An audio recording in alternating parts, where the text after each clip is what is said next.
So I'll open the Tuesday, November 9th, 2021 meeting of the Planning Board meeting. On the agenda tonight is a public hearing for the stormwater bylaw revisions and updates.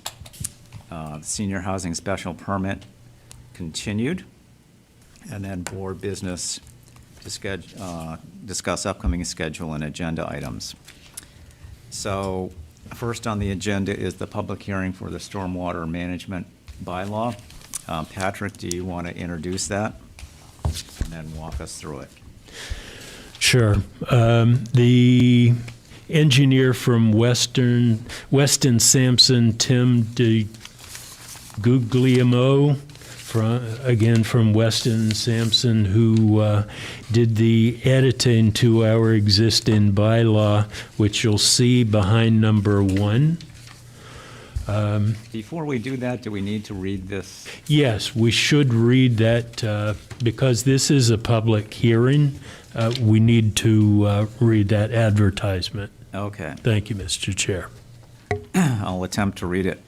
In accordance with the Hamilton General Bylaw, Chapter 29, Stormwater Management, the Hamilton Planning Board will hold a public hearing on November 9th, 2021 at 7 p.m. in the Memorial Room of the Hamilton Town Hall and via Zoom with electronic call-in options for the public as shown in the November 9th, 2021 Planning Board agenda, which will and is posted with the town clerk and on the town website, to consider updating the existing stormwater management permit rules and regulations bylaw. State and federal government agencies have made various changes to their stormwater requirements, and accordingly, communities must update their stormwater rules and regulations to attain compliance with the new regulatory requirements while employing improvements to the science of stormwater management.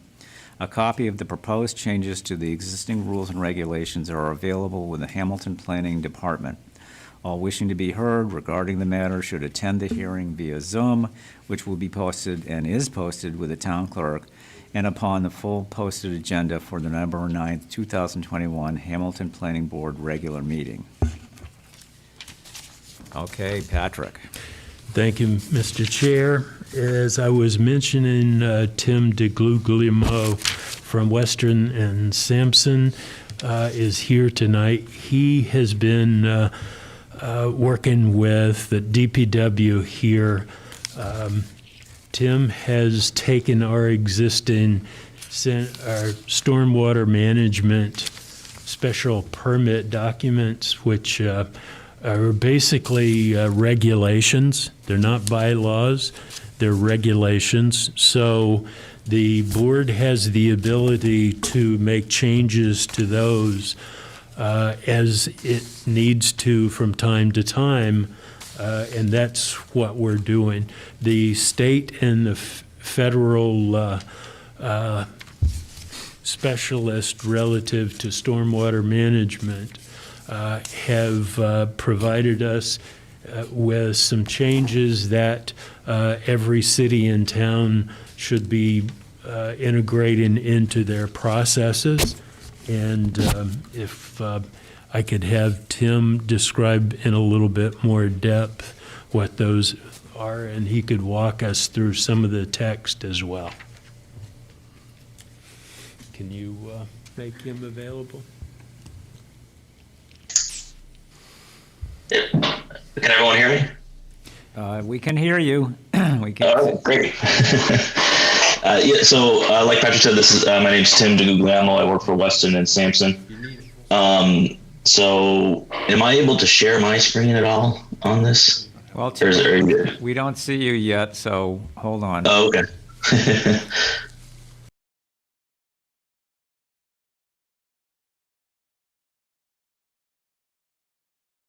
I think I have it now. The choice was hidden under the choice to join as a panelist was hidden under a different window on my computer, so that was my fault. I apologize. There you go. Yeah, there we go. Yep. Where it's not us. Okay, we have Jonathan Poor. I think we're ready. and we just got to turn off the messaging. And I'm going to ask people in the audience, stop messaging because it's showing up on our screen and it's a distraction. All right, so Tim, take it away. So the only thing I'm having an issue is I'm trying to share my screen, but it says host disabled participant screen sharing. I don't know if that's something on your end. If not, I can just talk through it, like I said. But We're going to share it. There we go, I think.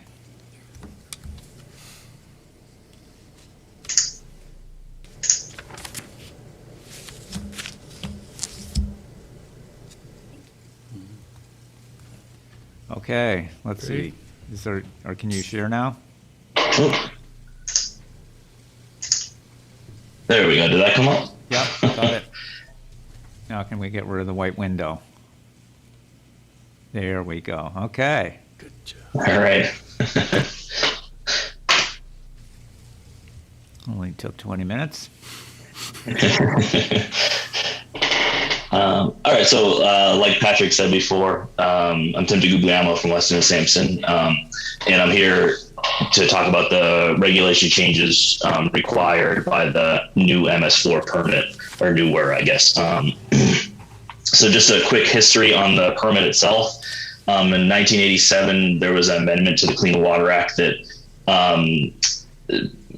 put stormwater discharges under, needing a permit basically, and that put them under the National Pollutant Discharge Elimination System permitting process.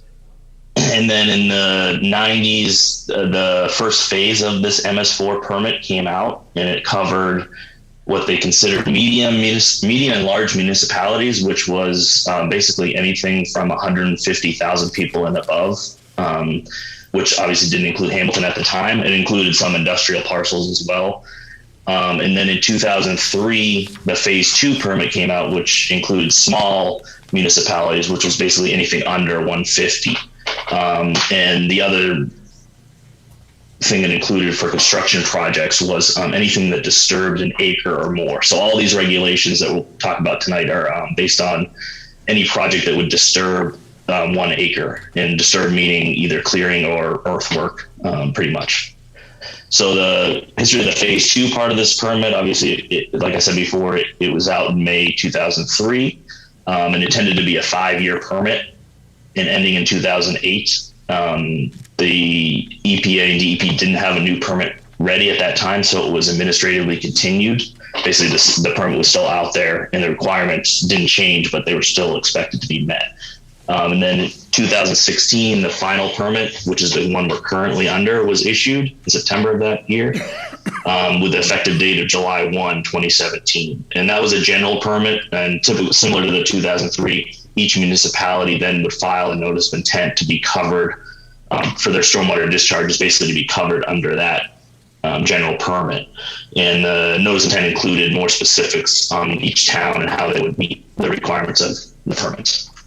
So this regulation, actually, the current one, was really part of that, the requirements of the old 2003 permit. So we're just, the new permit had some additional requirements that we're modifying. So in general, both the 2003 and the 2016 permit included the 6 minimum control measures shown here. The regulations we're talking about are really only for number 4 and 5, which is the construction site runoff control during construction, and then obviously the post-construction runoff control. And the existing regulations, for the most part, didn't need many changes to the construction site runoff control. The major changes were pretty much for the post-construction. There are a couple in the construction, but it was mainly more just clarification type stuff. So I can bring up the PDF now that is part of your package, I believe. So this is your the original rules and regs, and then anything that highlighted has either been modified or added to the existing one. So everything else is still the same as previous. So the first thing we did was we just added a definition for BMP because it's mentioned quite a bit in this the regulation. and this is just a standard boilerplate for BMPs. Many of you may know what they already are, but it's basically any structure or, operating procedure or maintenance that prevents or reduces pollutants from discharging to the waters of the U.S., which is, obviously that's a separate definition, but just scrolling. I didn't intend to go through the whole permit, just the changes. So, but if anybody has any questions on anything else, please let me know. I'll try my best to answer them. The way this regulation is set up, it's a little different than the boilerplate one, but it's not a huge change. There's a smaller projects applicability and a larger projects applicability. Both are still disturbing over an acre of land. The smaller projects is just for single family homes or additions. And this isn't new. This is the way it was previously, and we didn't change that. In the smaller projects, it just allows a little bit more of a abbreviated stormwater management permit application to be filed, which is fine in the new MS4 permit. It just needed to be modified. And the only reason I bring this up is because the same modifications need to be made to the smaller and the larger projects. So it's just a duplicative change basically on the stuff in this section. So so on page, I believe it's 5 is where the other changes really start. Previously, the standards for the regulation were based on the Massachusetts Stormwater Management Policy, and there was I think there's 8 standards basically in that policy. What's happened since probably this was originally enacted was they kind of changed. Originally there was a Massachusetts Stormwater Management Policy, but it's kind of changed to the Massachusetts Stormwater Management Handbook, they call it now. So we wanted to update that language.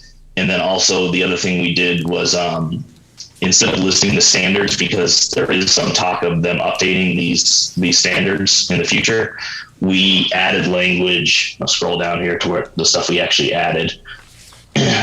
We added language just to say that it's consistent with the most current version of the handbook, just so you don't have to continually update your regulations if they ever change any of these standards. It would just be based on the most current version. So on top of that, those standards in that handbook, which are they're pretty much the same that are listed above. Those haven't really changed. The permit is requiring some additional items, I guess, on for any development that comes in with disturbing over an acre. And basically they want to ensure that there's 90% TSS removal and 60% phosphorus removal for any new impervious surfaces created. Previous to this, the permit required just an 80% TSS removal, total suspended solids, from any BMPs that were installed. So now it just increases that requirement more and adds the phosphorus requirement as well. And the way those are calculated are this 1A, under 1A. So EPA and DP uses it as well, but they have what's called a BMP accounting and tracking tool. I think the acronym is BAT to shorten it, but that is basically an Excel-based program that any person filing a permit would be able to enter information on their site and then what BMPs they were proposing, basically, whether it's a detention pond or, storm scepter or something of that nature. And that program would basically tell them what their removal percentages would be based on those structures. So it's just a standard tool that's used that can basically calculate those numbers when you can get that 90% TSS removal and 60% phosphorus. The other thing they are able to do is, and these are all part of the, obviously the 2016 permit requirements. They can retain the first, instead of doing that, 90%, 60%, they are able, if they can retain the first inch of rainfall runoff, basically, that would meet the requirement as well. And the theory behind that is basically capturing that first flush where you're getting all of the, the solids and stuff that are on the roadways and impervious areas, and just retaining that. They can, number 3 in there is they can do a combination of the retainage and the reduction based on the BMPs they're using. And then number 4 is something new they added, where I don't know how many times we'll see this, but they are able to go to a different site that is basically in the same hydrologic unit code area, which, for just a easy way to say it, is it's mainly going to the same waterway or wetland area. If they have another site where they can increase that reduction of TSS and phosphorus, they can get credit on their site if they're not able to do it on their site, if that makes sense.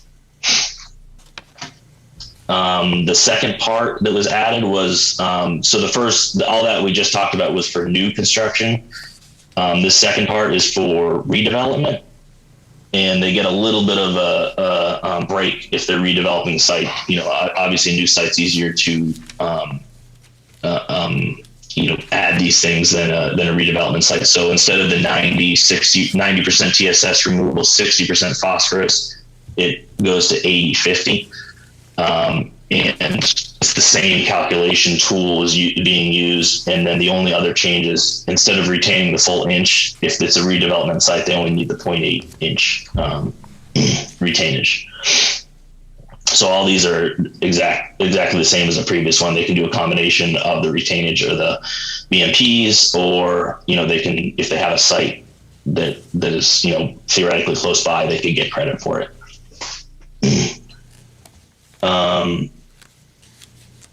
The next change was just a addition on page 11 for the low impact development techniques. There was already a requirement in the regulation, the current regulation, for to use low impact development techniques where applicable.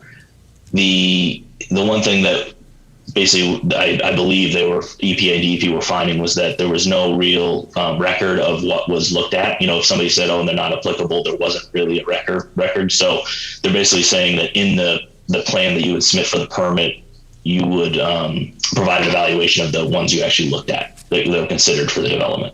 So that was just a simple add in that low impact development area. Like I said, here's the larger projects. So you're going to see exactly the same changes. So I won't go through them again, obviously, but you're going to see the exact same changes on page 14, starting on page 14, just getting rid of the old language and then inserting in the exact same language for the standards, just for the larger projects that would be more subdivision type or commercial, typically, that would disturb over an acre. And then you're going to see the same note added to the low impact development in this section, right here on page 20 for the low impact development techniques. And then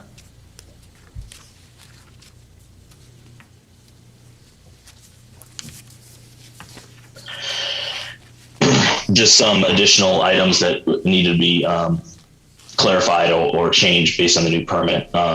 So as part of the existing regulation, the applicant is required to do weekly inspections and report back.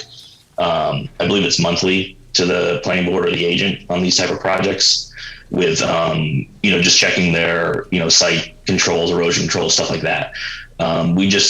They wanted a little more information on what was being provided by the applicant when they do these inspections. So this just increases this language here, just kind of provides a little more detail of what should be provided. So that, the number of site inspections done, what they reviewed on the site, and any enforcement actions that are required if something is a failure, basically.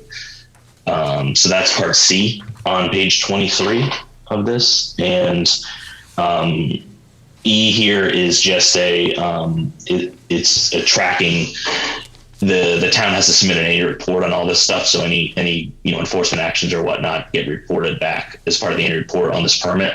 So this tracking is really just to help out in that aspect where it's the applicant is going to provide a annual basically summary of how many site reviews, inspections, and any enforcement actions occurred. So that's what E is in that section.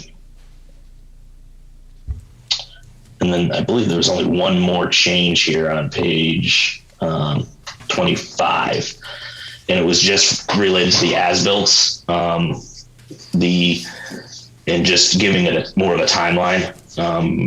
Previously, it was just at the completion of the project. It was more general when an as-built needed to be submitted. So just putting a timeline that not more than 2 years following the completion of the project, so the town gets a set of as-built,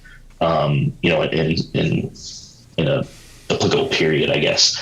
And then including any non-structural stormwater controls, which non-structural typically, if they're saying they're going to, clean out the catch basins more often than, is typically done, or street sweep or something like that. That's more of a non-structural, not an actual physical thing that's constructed on site. So just to include those in the as-built as well. So that, I guess, encompasses all the changes, but please let me know if you have any questions or anything.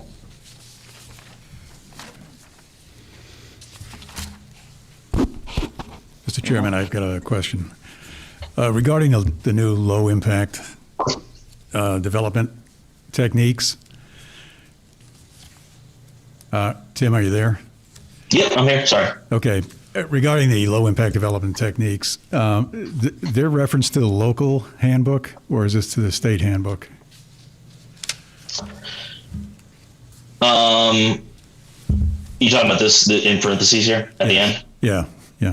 That was in the existing regulation. Patrick, do you guys have a local handbook? There may be a state one that's available as well, but. We do have one that's about 8 pages worth. Okay. So I'm guessing that's what that references to. Yeah. So if there are a dozen or so techniques, what is actually the requirement? Is it a performance requirement, or is it just comply with all the techniques? No, so they would evaluate them if it could be used on site. Some of them may not be applicable, depending on the site, but they need to at least show that they looked at them and evaluated them. Okay. And made a good case that if something couldn't be used, it wasn't used. So there's no real requirement to use them all or anything like that. They just need to provide an evaluation that that if something can't be used, that they actually looked at it and made a conscious decision on it. So. Thank you. Something that might make the board see that these are going to be a lot more relevant than not is that I'm expecting the lots on the former lots of the Gordon Conwell Theologic Seminary that was part of their collection of A&Rs will all be required to have a stormwater management permit. Given their location, that's a very wise decision. Yeah. They've already started clearing the one lot. Yeah, they have been doing tree clearing, which is allowed, but they have not been doing site work yet. Right. So how do these regulations impact any existing projects before the planning board?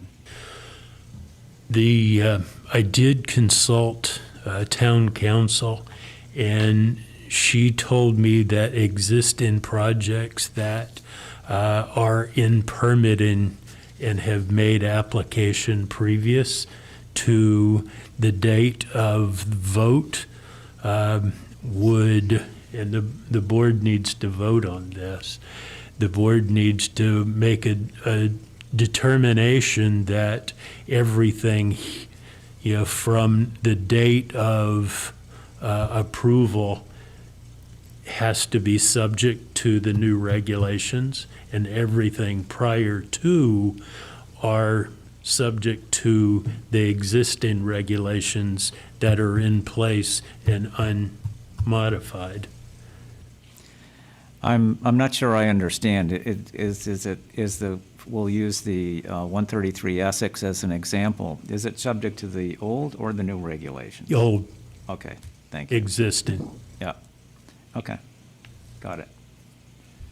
I'm not sure I follow that. I mean, it would be one thing if it was permitted, but the application isn't even complete. That's my understanding. And until such time as the application was 100% complete, I don't understand why the old regs would apply. This actually, I would agree with it's actually, Marnie's it's actually interpretation. typical that, I can't hear anything. yeah, it's actually typical that once an application has been submitted and is under consideration, it's grandfathered. Well, my point was that the application is not complete. No, it's been Do we have, submitted. Mr. Patrick, do we have a formal application Oh, for yes, this sir. development? Of course we do. Yes, sir. What have we been doing for 3 months? Yeah, they submitted that contemporaneously with the special permit application for the senior housing project. So basically, what that says is, once the law goes into effect, anything that comes in play after it comes in effect is affected by the law. Anything that started out previous is not affected. Is that correct?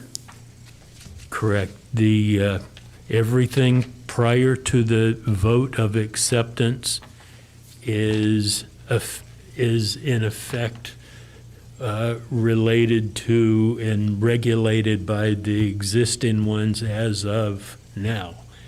From As the of the day it date started. of the vote thereafter would be regulated by these new regulations that we have. Thank you. That's the dividing line. Okay, so any other questions from the audience? Let's see if anybody's got hands up or questions about that. Double check the chat from Q&A, even though I think those are old things.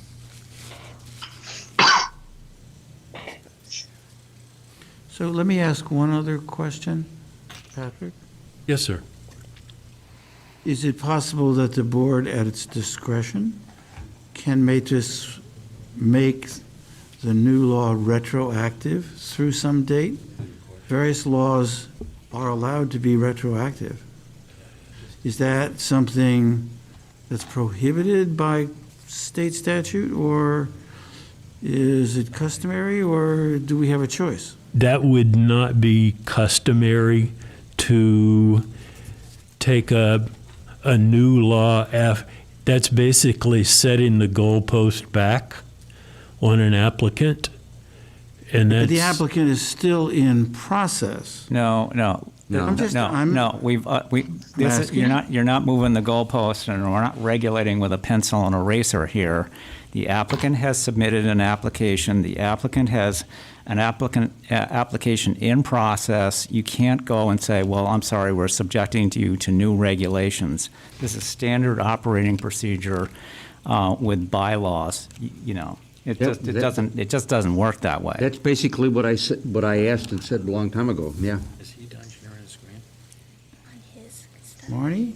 Well, I'm thinking that this special permit is subject to the board's discretion. No, it's not. It's subject to actual practice and the senior housing bylaw. I'm asking a legal question here, not a process My question. understanding is that we don't have to accept the application as filed, that we have discretion in putting conditions on the application. No, you don't.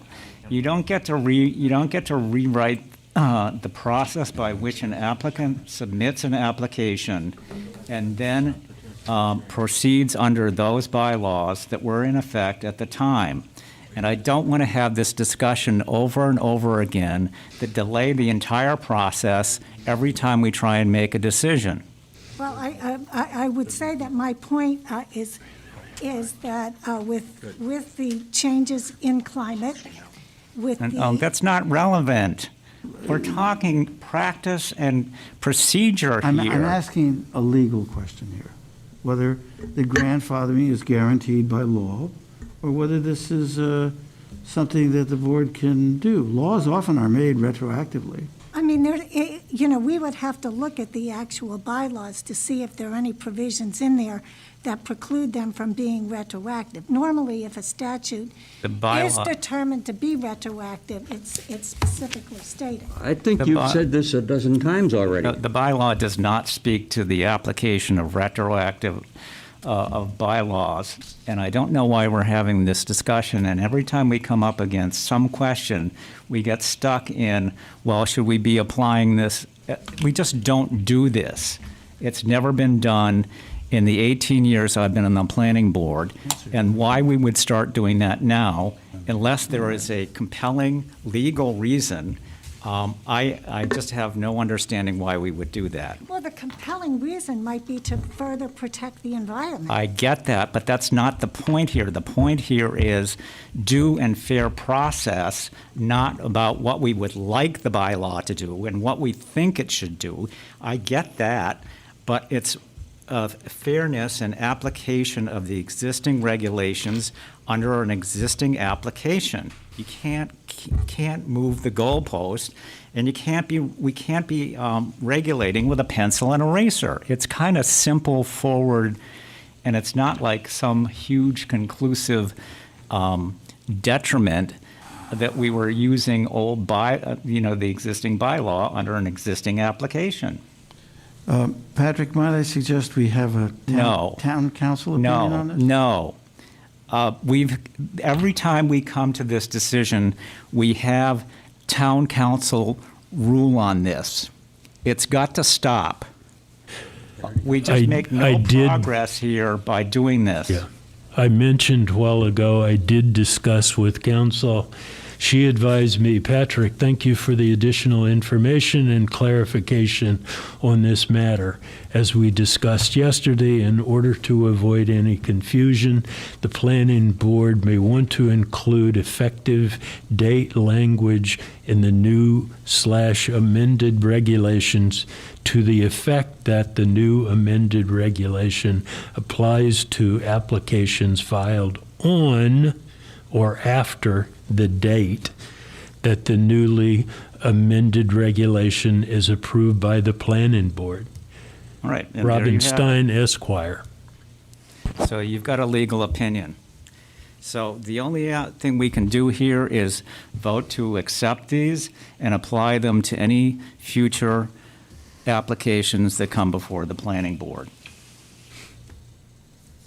November So the moved. 10th on, we're good. So moved. Second. Okay. All in favor of adopting the new proposed stormwater bylaws, say aye. Roll call. Emil? Emil Dahlquist, aye. Bill Wheaton, aye. Richard Boroff, aye. Rick Mitchell, aye. Marty Crouch, aye. Corey Beaulieu, aye. And Jonathan? Jonathan Poor, aye. Thank you. All right. We're done with that, right? Patrick? Yes, sir, we are. Thank you. And thank you, Tim. Yep. Thank you. Okay, inclusionary housing zoning. So, last meeting, we had a discussion about whether the base number of units was going to be, the inclusionary units were going to be subtracted or not from the base of 50 units permitted, I should say, proposed and allowed under the existing bylaw. We went to town council and asked for their interpretation and opinion on this. They have provided an opinion, and so I'd like to discuss this in a public forum. So that will require that the planning board vote to release and make public that document so that we can have a discussion and settle this issue once and for all. Somebody want to make a motion to that effect? I'll make the motion. I'll second. Okay. Corey? You've made a motion? So we're going to vote on yes, we would like to make this public and discuss it. So Corey Bull, aye. Arnie? Barney Crouch, aye. Richard Boroff, aye. Bill Wheaton, aye. Emil Dahlquist, aye.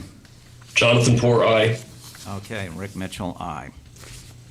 Okay, so shall I, or would you like to? Pass them down. We're going to pass it around. This is from Town Council.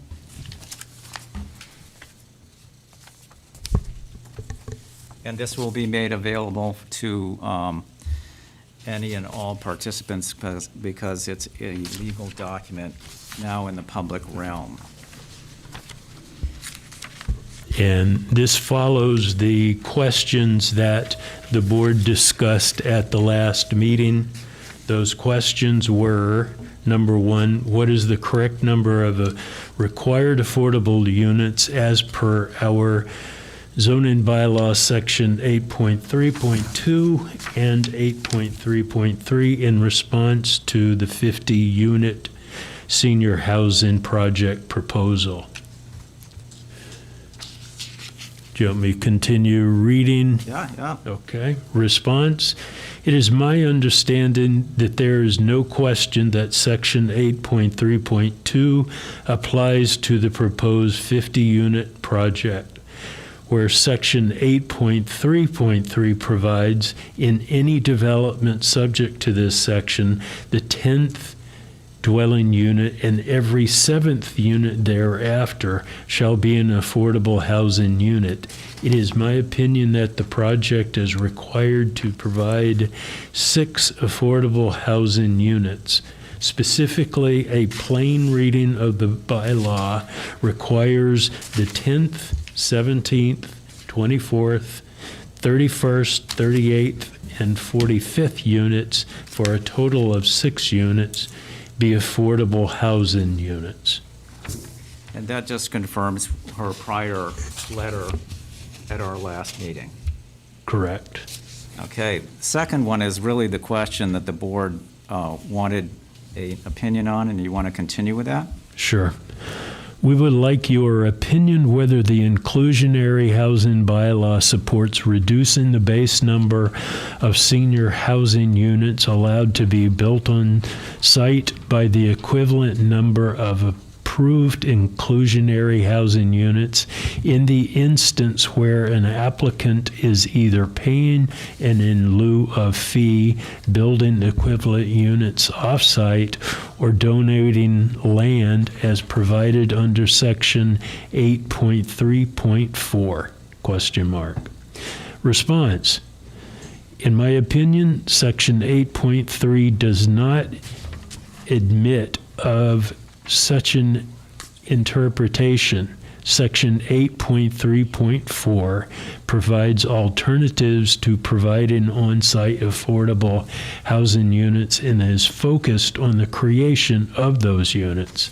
There does not appear to be anything in Section 8.3 that contemplates a reduction in the proposed number of overall units in a project where an applicant is providing affordable housing units pursuant to Section 8.3.4. To the contrary, where the number of required affordable housing units is based on the total number of units in the project, it is my opinion that the proposed number of units should remain constant. In my opinion, seeking to reduce the overall number of units in a project while also requiring the developer to provide affordable housing units by one or a combination of the methods specified in Section 8.3.4 could be subject to a legal challenge. Period. Okay. Question number 3. In 2 prior instances, the planning board approved senior housing projects parentheses, Patton Ridge and Canterbrook, close parentheses, where the number of inclusionary housing units were not deducted from the base number of units built on site.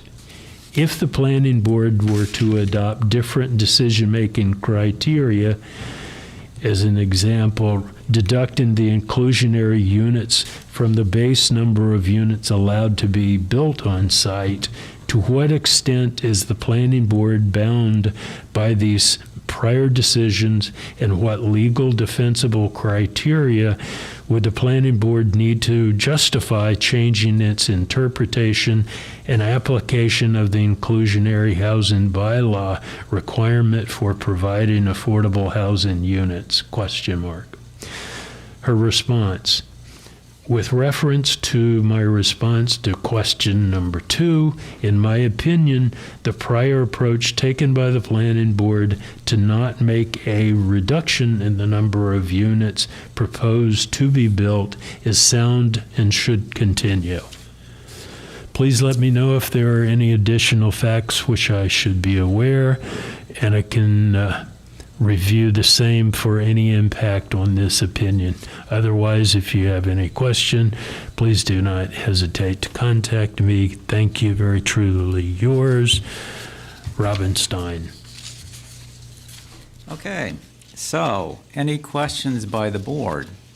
Mr. Chairman, it might be appropriate, actually, for us to vote to adopt. There's several recommendations from town council. There's this one, and then there's the recommendation we had prior on the calculation of the fee in lieu of payment. And just to be on the safe side, maybe we should vote to accept all of these recommendations of town council, which will be the 50 units, and which will also be the higher fee based on not considering income and family size in the calculation of AMI. I'd be happy to take all of her recommendations and just clear this matter up right now. Are we able to With do you, that? Bill. Are we able to do that with this letter? Yeah, we are. The board has that authority, and let me just. I mean, today. I know Let eventually. me just, hold on. Let me just answer your question and make sure that if Jill is listening. Robin Stein, the town council, on Tuesday, October 19th. And I think also, Patrick, you have something in your in your email box that says to the effect that she has read the argument and email from Attorney Mann, and it does not change her original opinion of October 18th. That's correct. And that was to the number of, that was to the calculation of the inclusionary housing bylaw. So yes, the planning board does have the ability to just say, we've discussed this, we've heard opinions on both sides from the opposition's attorney and other members of the planning board. We decided to ask our town council for an opinion. The town council has rendered an opinion. I don't see any reason why we cannot accept those, and as we will see in a further discussion, check that box off Oh, as. yeah, that was my idea. Just check. No, I just check wanted to that make box sure off. that. I'm not trying to hold that up. I was just making sure that this just got read into public. There wasn't a duration necessary for. No. Okay. There's no duration necessary. It's up to the board whether they want to accept these opinions, check the box, and move on. Okay. So do you want to make a Well- motion, Bill?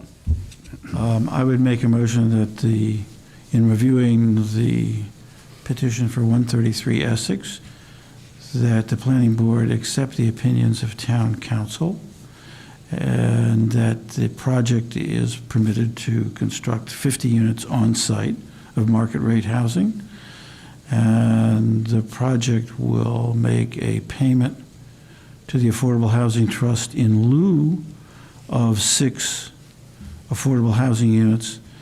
That is, I hope I can get this right, based on adjusted median income of Hamilton without regard to income or family size. I think you captured that accurately. Okay. So, do we have a second? Second? All right.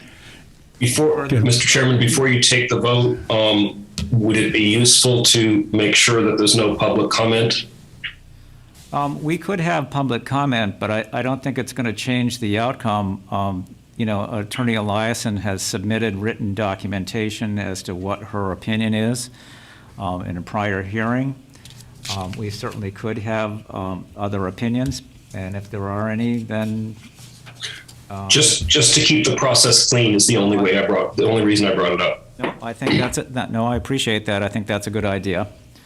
But go ahead, if there's somebody that would like to make a comment, please do so. Just to seem balanced, it looks like Attorney Eliason agrees with one of these and disagrees with the other, so. Can you hear me? Yep. Yeah, this is Ken Whitaker for Chebeco Woods. I'm here tonight representing Attorney Eliason because she was unable to avoid a conflict for tonight's meeting. The only comment I have on this is our team has just heard the final opinion here of Town Council. We weren't afforded this document ahead of time. We've had 5 minutes to think about it.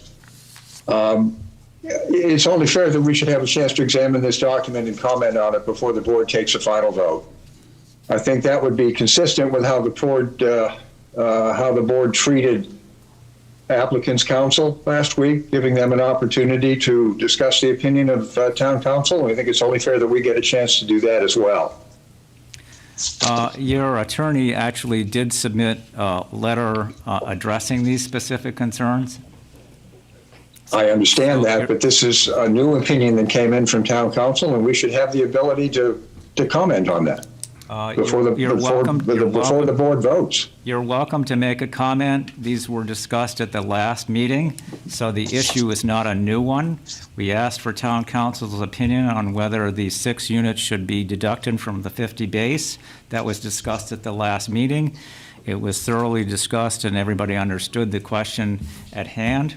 We asked our Town Council for an opinion as to whether that was a correct interpretation. She has indicated that it's not. Your attorney has already indicated she has a different opinion, and the board is in a position to make a decision unless you have some radical new information that would be counter to what has already been considered. You're asking us to do a legal analysis in 5 minutes. All we're asking for is the same courtesy that's been afforded to the applicant. And by your own rules, I think this comment should have been submitted 7 days ago. It can't be submitted because I don't think you're treating us fairly here, and we're just asking for an opportunity to review carefully and to respond. Kenneth, let me answer Kenneth. Kenneth, we couldn't have released this to you because it's a confidential document prepared by legal counsel that was just received, and we couldn't release that information and make it public until the board, A, knew what it was, and B, voted to make it public. That's fine, but still, under your own rules, aren't you obligated to make these documents available to public comment in a certain amount of time, and you haven't done that? No, we are not. You are not obligated to make comments available to the public for questioning and discussion? You can make a comment right now. Excuse me. Well, that's fine. On what? We've just had a simple reading of that. We've had absolutely no time to evaluate this legal opinion by our legal counsel. Well, that's all. Mr. Chairman. Go ahead. It's right on the record. The original decision from Town Council was dated October 18th. Attorney Mann was given an opportunity to submit further brief to Town Council, and Town Council disagreed with her. So Mr. Whitaker is correct. Now, I don't adhere to Attorney Eliason's view of this matter, but I do think that if we gave Attorney Mann an opportunity to further argue to town council that she was wrong, we should afford that same courtesy to Attorney Eliason. Okay, well, I personally respectfully disagree, but I'll let the board make a decision on this. Bill, we have a motion. I guess my only question is, what harm is there in waiting? Well, it just further delays our moving forward on this. And as I said, Ms. Eliason's already opined on what she thinks the interpretation of the bylaw should be. I don't know how that's going to change when our attorney comes back and says that's not a correct interpretation. She may come back and say, well, she doesn't agree with them, and we're going to be right back in the same position we were before. So I don't see any benefit to waiting, but I'll let the board decide. Yeah, Mr. Chairman, I'd like to just make a comment, going back to what Corey started to say. First of all, I'm in agreement with the motion as it stands right now. That's not the issue, but I thought we had decided as a board on two occasions. One, if we just received new information that evening, we would not even discuss it. If we received it less than the public notice, we could discuss it but not take a vote on it. So it really, the public notice ruled, I thought, that was the understanding, that would be the procedures that we would follow. Again, I don't see it. I understand what you're saying. We have to move this along. I think all of us want to do that, but Yeah, we don't seem to be able to make any progress on this on this application, which I think is pretty unfair to the applicant who's. Okay, Mr. Chairman, I remove my motion and suggest that we wait until the next meeting, and then I will reintroduce the motion to accept the town council's opinion. I think we can move ahead. I don't see any problem with this. We know enough about this. We know how to make a decision. We need to make a decision. Let's make it. Okay, Marnie, you've already voiced your opinion. Corey? Well, I think it's consistent with what the, Go ahead. with I'm what asking we Corey. No, I'm asking ordered Corey. Attorney Mann. Yeah. I think we're just asking to be treated equally in this matter. No, I get it. Corey? Yeah, I mean, I feel like the topic is overly narrow in the divide. It's a yes or no, and we already have our answer, but in the interest of fairness. So I have withdrawn my motion. Rick, if you want to push this forward, you can make a motion for the same two things, but I have withdrawn mine.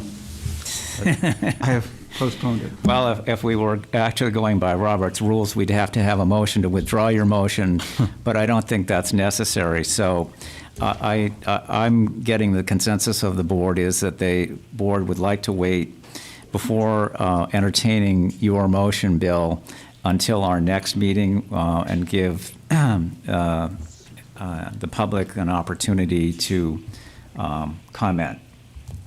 Attorney Mann would like to speak. Okay? I bet you would.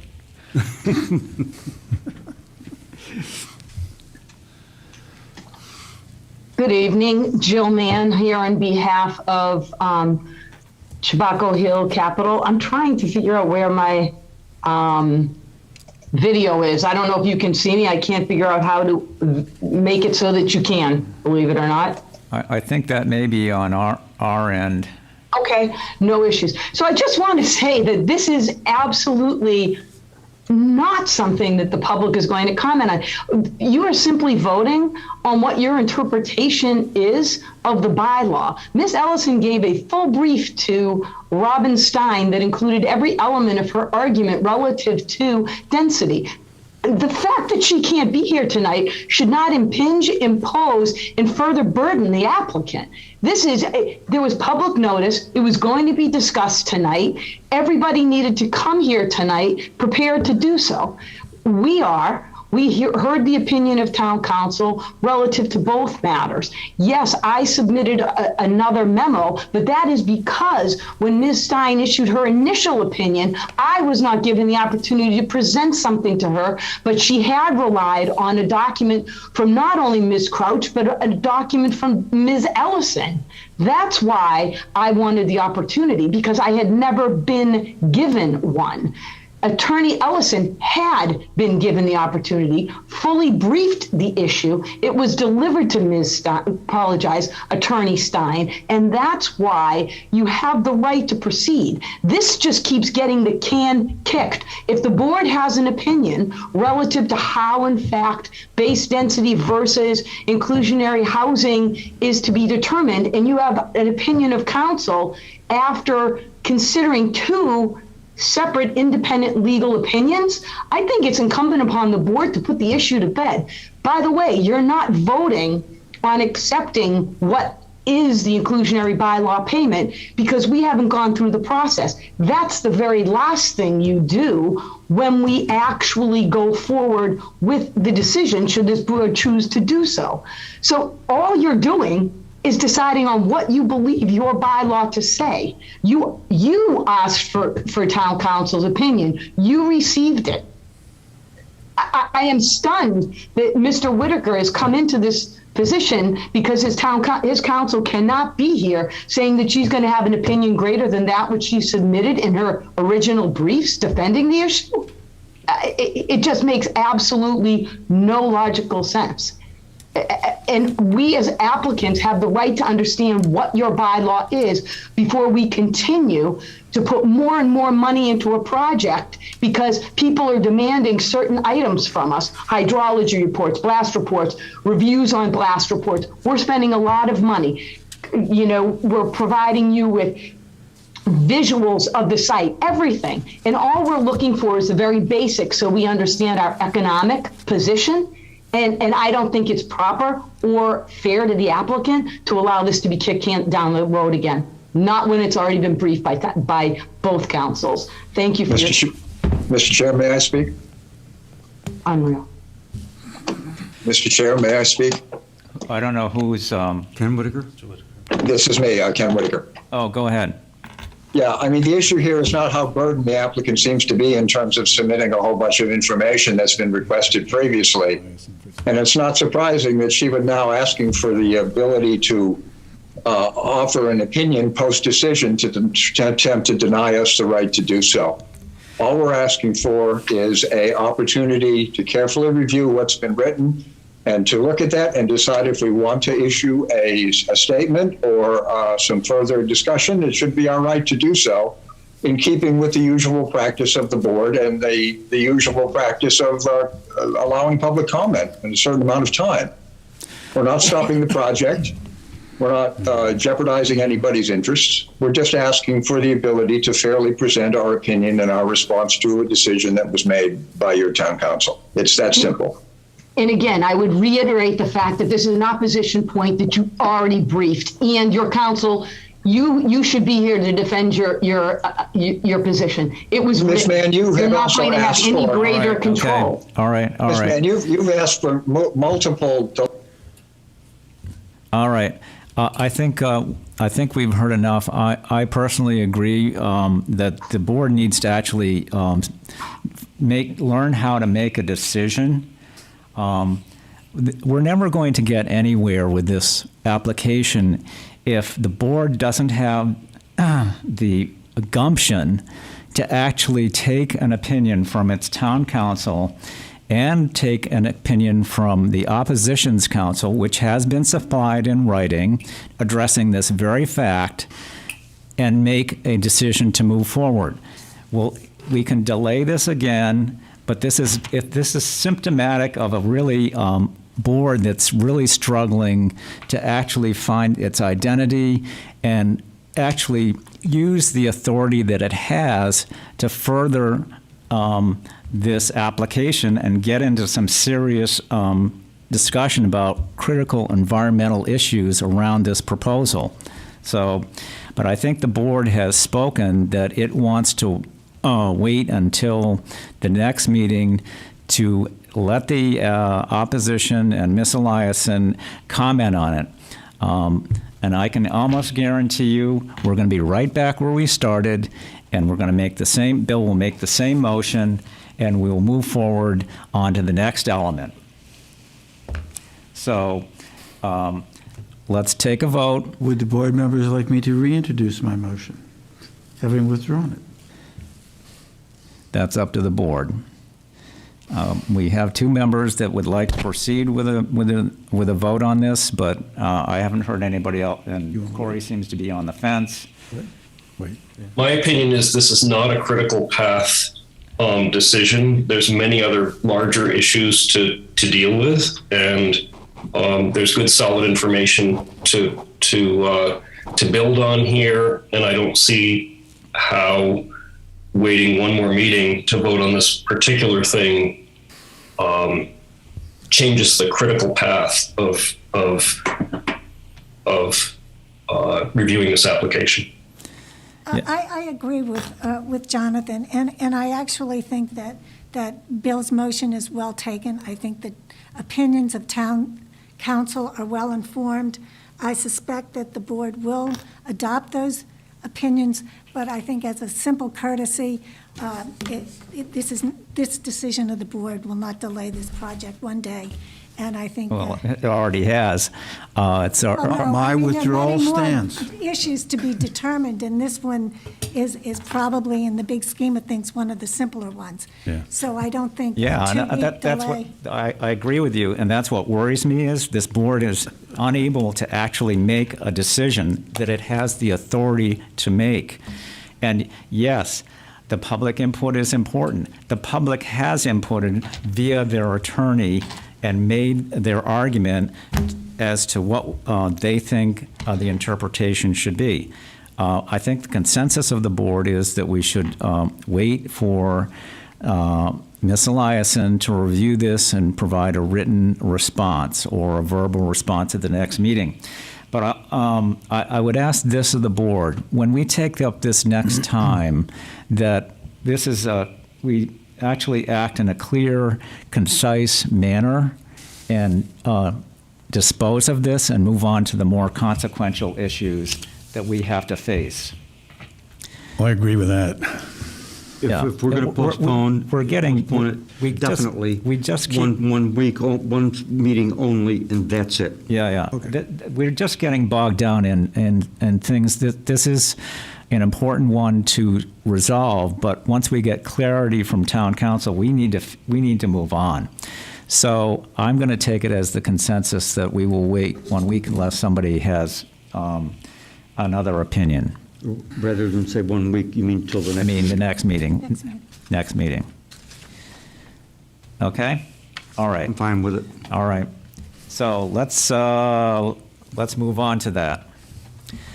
So, Patrick, I think we're going to move on to the discussion of several documents that have been prepared by members of the planning board to help guide a carefully considered process for considering the applicant's information and how it correlates to the bylaw. Is that an accurate statement? That is. I know that Marnie, Emil, and Jonathan have prepared some evaluative paperwork that they wanted to bring to the board. I've sent it out to you. You also have it just preceding number 3 in your packages. Would Emil, Jonathan, or Marnie like to walk us through the information? Well, maybe Jonathan can start off with the framework, the proposed framework, and then Marty and I can jump in with the follow-up information. Certainly, if that's the will. So the framework is really to take what Patrick had already generated as a process and a timeline, and then insert basically a preliminary evaluation, so we have a roadmap to undertake those technical details and technical review with some sort of context. So the first step has two goals. Number one, to outline all the aspects of the applicable bylaws that have been satisfied. And then number two,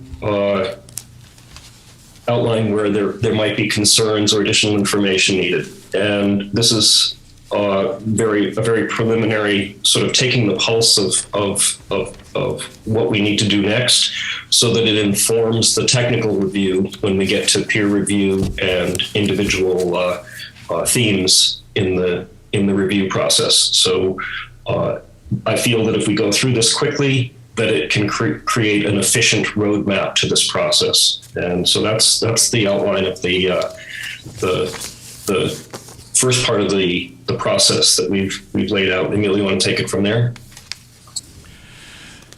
So can I, just before we move on, because Sure. that's document proposed framework, so I'd like to have, if any members have any comments on this,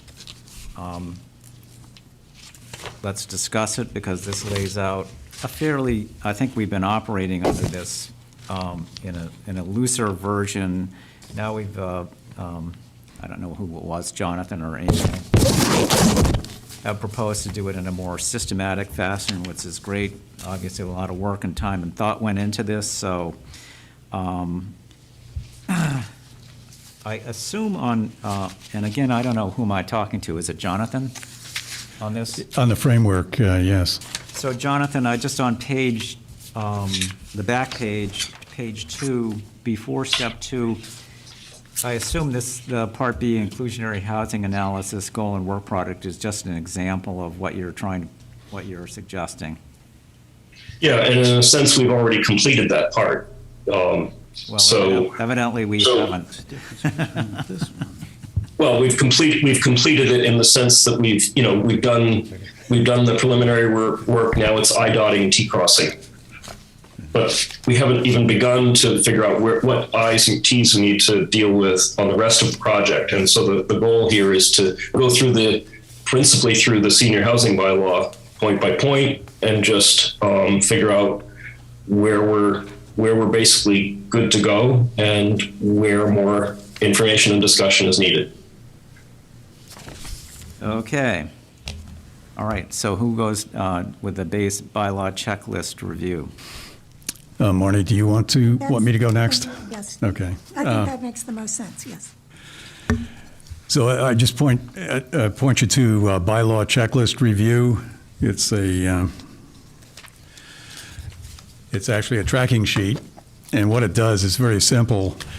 This methodology just says, let's look at the senior housing bylaw sections from the top, 8.2.1, go right through to the bottom, the findings, and list every one. And then to the right-hand side of that, there are 3 columns. The first one is entitled S, satisfied, C, concerns, I, more information needed.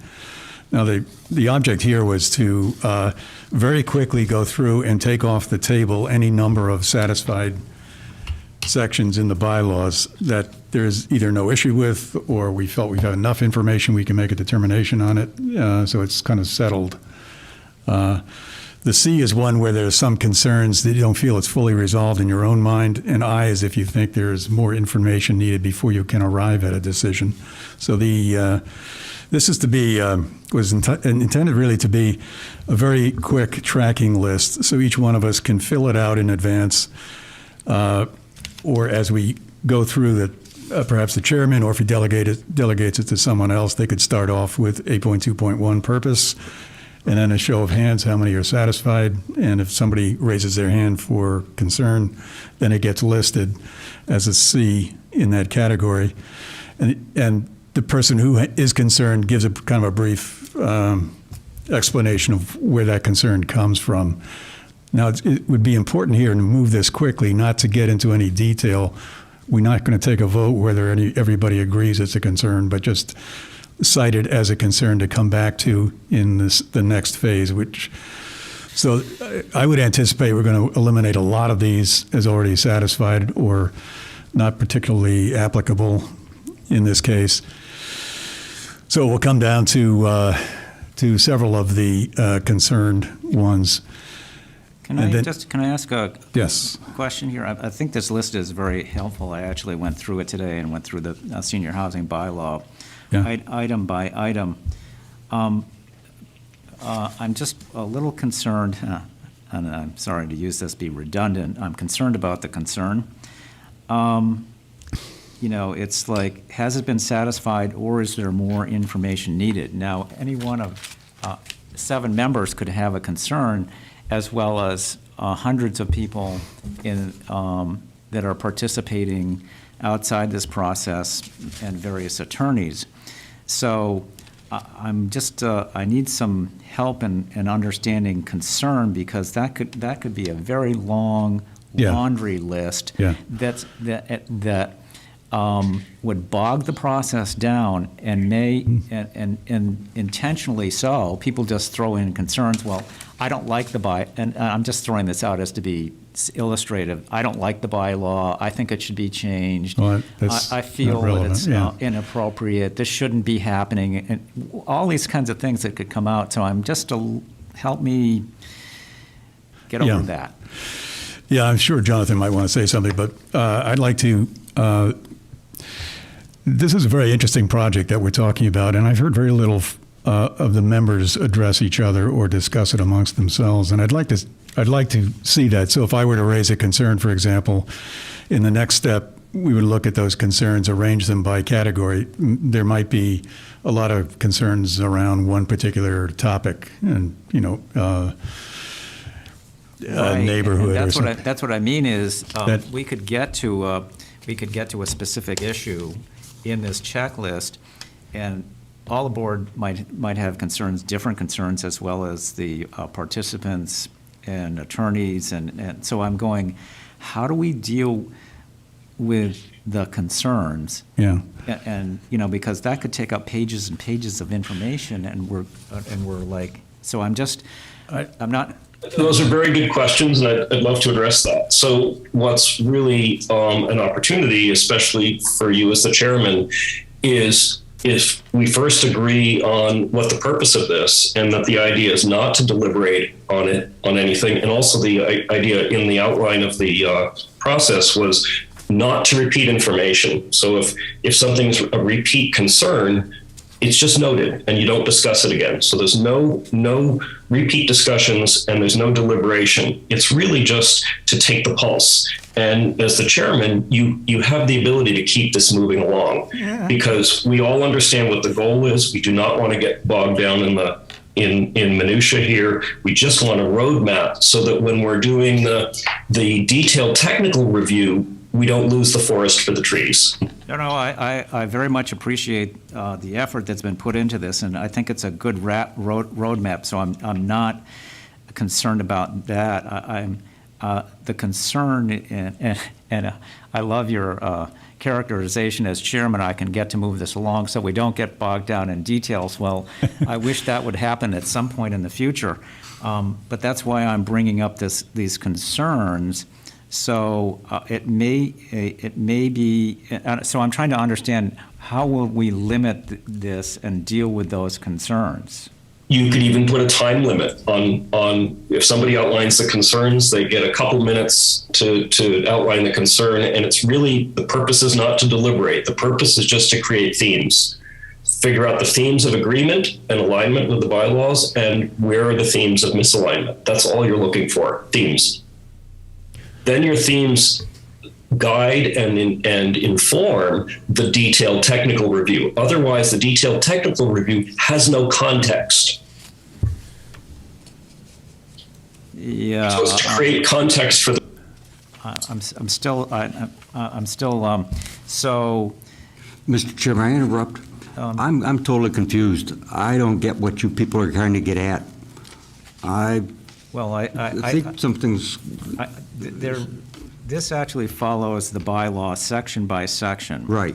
And so, in theory, as I understand it, and Jonathan or Barney and anybody else can jump in and correct me, is we go through the bylaw section by section as delineated in this chart, and it could be as simple as say, let's go limitations on senior housings, 1 through 6. Those, I looked at it and I went, well, I'd check all those boxes off because they've been satisfied, right? Yes. Okay. So when you get to, well, let's go to 8.2.9, base senior housing density, that ended up being it sort of bled into a concern over the inclusionary housing and how we structured, and was it additive or deductive of the affordable units, et cetera, et cetera. So let's say that did happen, as it did. We check that box off and say it's a concern. Then. Excuse me, Mr. Chairman, we did actually vote on the base density. Yeah. So that issue. No, I know. I'm using this for illustrative. But I there's got. the issue of whether something should be deducted from it for inclusionary No. housing. I know that. I know that. That's why I'm using this as an example, because I think it's only fair to answer Richard's question as well as the audience who may be going, what in God's name are they talking about? So we would note that as a concern and then check off information needed. And I'm using this as an example, Marnie, so don't take me literally.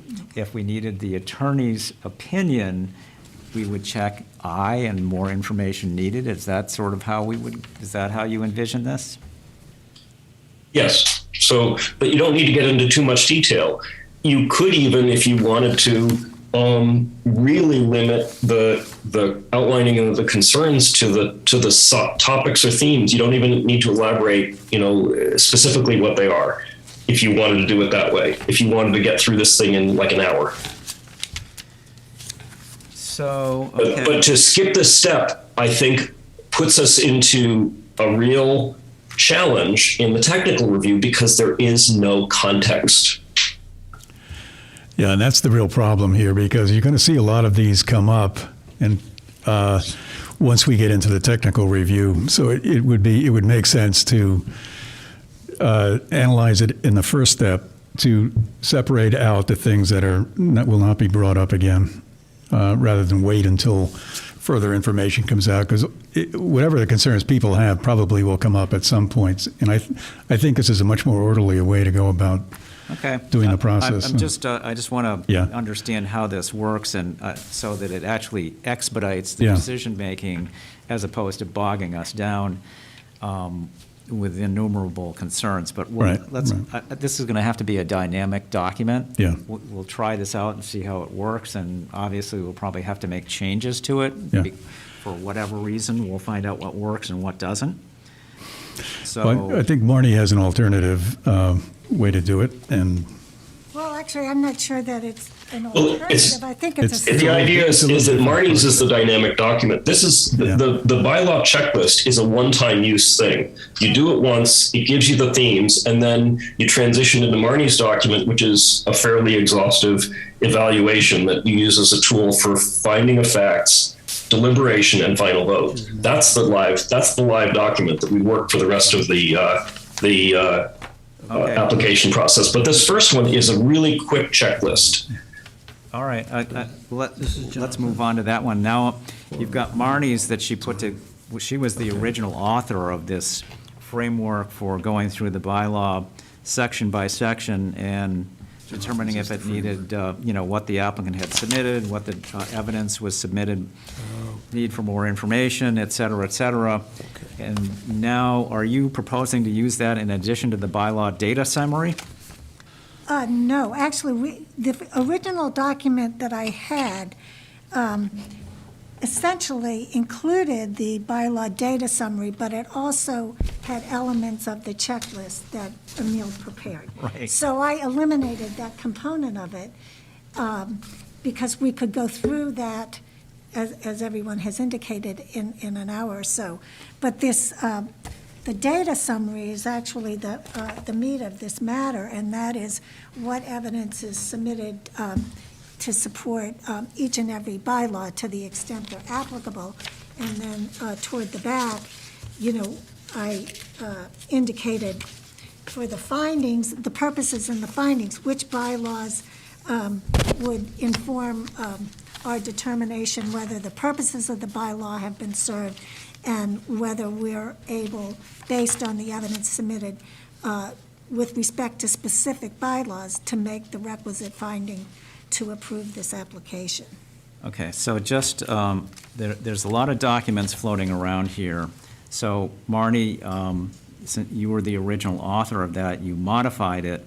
Now, are we switching away from your document to the bylaw data summary document? That is my second version. The bylaw data summary? Yes, Okay. is version 2. It's essentially the same as the original one, except I left out satisfied and more information needed. Okay, so, we should jettison anything else that you produced previous to that, because I have several copies.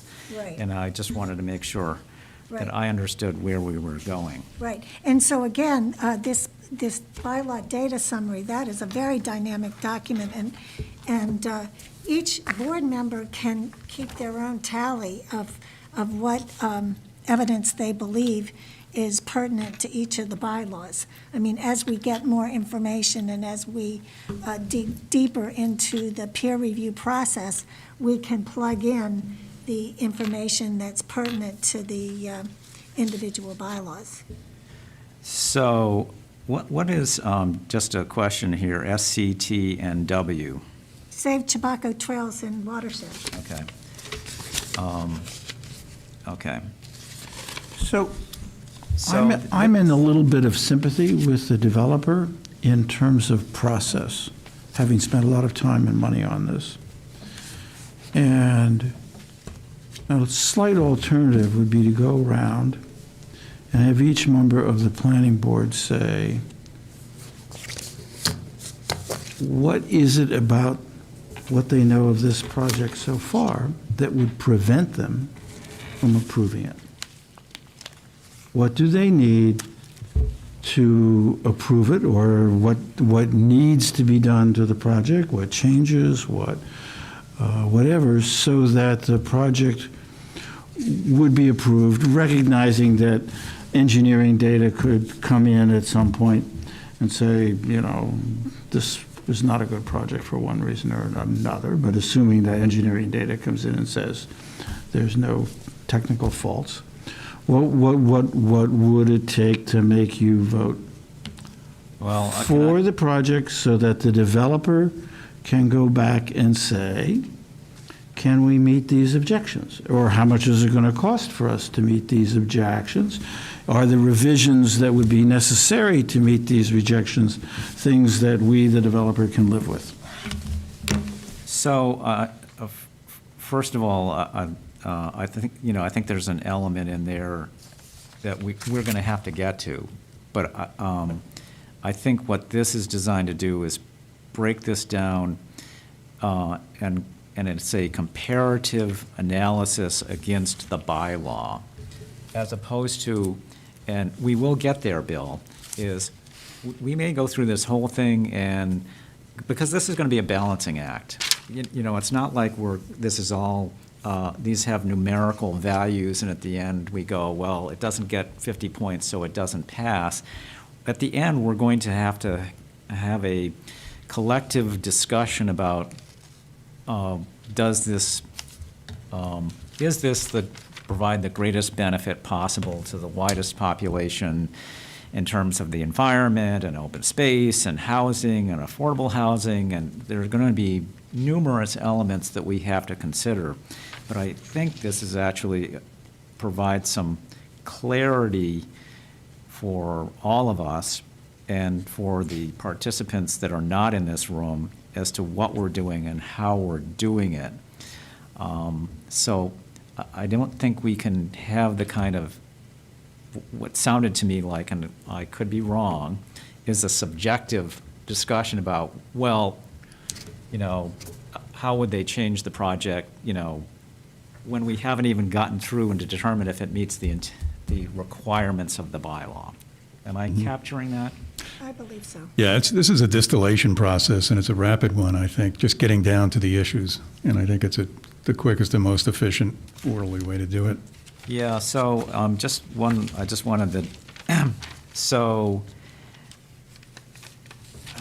there are kind of like there are two like decision points here. You've got the bylaw checklist where it's either satisfied, you've got concerns, or more information needed, I assume then you are going to record that in the Bylaw data summary. Again, and this is out of respect to both the planning board and the applicant, we could get, and I'm concerned that we get caught up in a don't loop of, well, we need more information. And what happened tonight is an example of what we could end up not doing for a very long time is, well, we need more information. We need to get, have everybody submit their opinion, and we get, what's the word I want? Delayed. We're stuck in the mud. So how do we prevent that? I want this board to actually have this discussion now because I think this is critical. You've seen it happen already. This is a good roadmap, so I appreciate everything that everybody's done to put this together. But the application is what worries me, is if we can't make a simple decision like we wanted, or I would like to have us made tonight, given the evidence that was presented, both parties had an opportunity. How are we going to, that's a general concern, so how are we going to get over that? Because what is the result is continued delay and delay and delay, and it's damaging to the process that we're trying to expedite, and it's very unfair to the applicant who spent a lot of money and a lot of time to get to this point and needs some evidence of predictability in decision-making. Mr. Chair, I think this could be summarized in 3 words: macromanagement versus micromanagement. And this looks like micromanagement to me, and I agree with you. I think this is not a good idea. Well, I think it's going to go the wrong way. It's all I hate using this, but it's all in the details. How we manage this. Yeah. Now, I understand that. Mr. Chairman, I have a suggestion. It's a pretty simple format. You could just give it a try and see if you can keep it moving. And if you can't keep it moving, then we have a problem. But if we can keep it moving, it's a very methodical, transparent, and I think fair way to proceed. That's not in question. The question for me is this board committed to moving it forward and limiting themselves and those who may be outside who would like to continually comment and delay the project with the hopes that it somehow will go away? Or are we going to commit to actually driving this process forward using this template? That's what I want to know about this board. I think, Rick, taking satisfied as not voted on a yes vote, but satisfied that they can reach a solution, they have a solution, they can prove positive a solution, this list seems largely checked off in my mind. I think if we went top to bottom very quickly, we would have a lot more satisfied sections than we would believe ourselves to have at this time. Oh, yeah, no, I agree. I actually did it. Yeah. I went through and used the whole checklist, and I checked off probably several pages of stuff that I think, reading through the material that's already been presented, with the exception of the legal information that we were requesting and opinions, it's already there. Yeah, there's a lot of this. This is just A lot of it's there, but I want this board to really think about how we're going to proceed and use this. Because we have a lot of detailed-oriented individuals on this board, which can be a good thing, but it also can be a curse in that we, what's the word is, don't let the pursuit of perfection prevent The good, the good. Yeah, the good. or prevent the good in And pursuit that's of what I'm perfection. really worried, that's what I'm most concerned about this board, is that they're looking for absolute perfection in getting clarity. There's going to be parts where we get here, there's not going to be clarity. There's going to be ambiguity. And the board needs to figure out how it's going to overcome that ambiguity. So we're not going to do that tonight, but when it happens, everybody on this board is going to have to figure out how they are going to deal with that. And so we're going to wrestle with that. Just be prepared for it, and just hopefully we can get over that. Well, Mr. Chairman, the other question that arises in my mind is that in reading several of these documents, our peer reviewers have raised issues with some of the information presented by the applicant. They've either asked for clarifications or more information, and so it isn't just members of the board that have requested more information. yeah. Our own peer reviewers have requested that information. So, Yep. in a sense, the applicant's documentation is a work in progress as well, if they intend to respond to the peer reviewers' comments. Okay, so how do we move forward? So I personally, I think we ought to try this and try and use it as a roadmap and a framework. How do other people feel? I know how 3 people feel, so I'm unless they go, no, we made a big mistake. No. Bill? If you're going to proceed this, you just say this evening, we're going to start at the top and go down to the bottom, and everybody has, we can first of all take a vote. Is everybody happy? No, don't ask that question. Is everybody happy with permitted uses? Is anybody not happy? And you go through them, we'll quickly find out, I guess, where the bones of contention are and where we have no clue because we don't have enough information. And as you suggest, we'll settle in at some group of topics that seem to be problematic. Okay. So we need to figure out who's going to use this document and do the record keeping in terms of having satisfied this. Now, the question, I'm looking at the bylaw checklist review.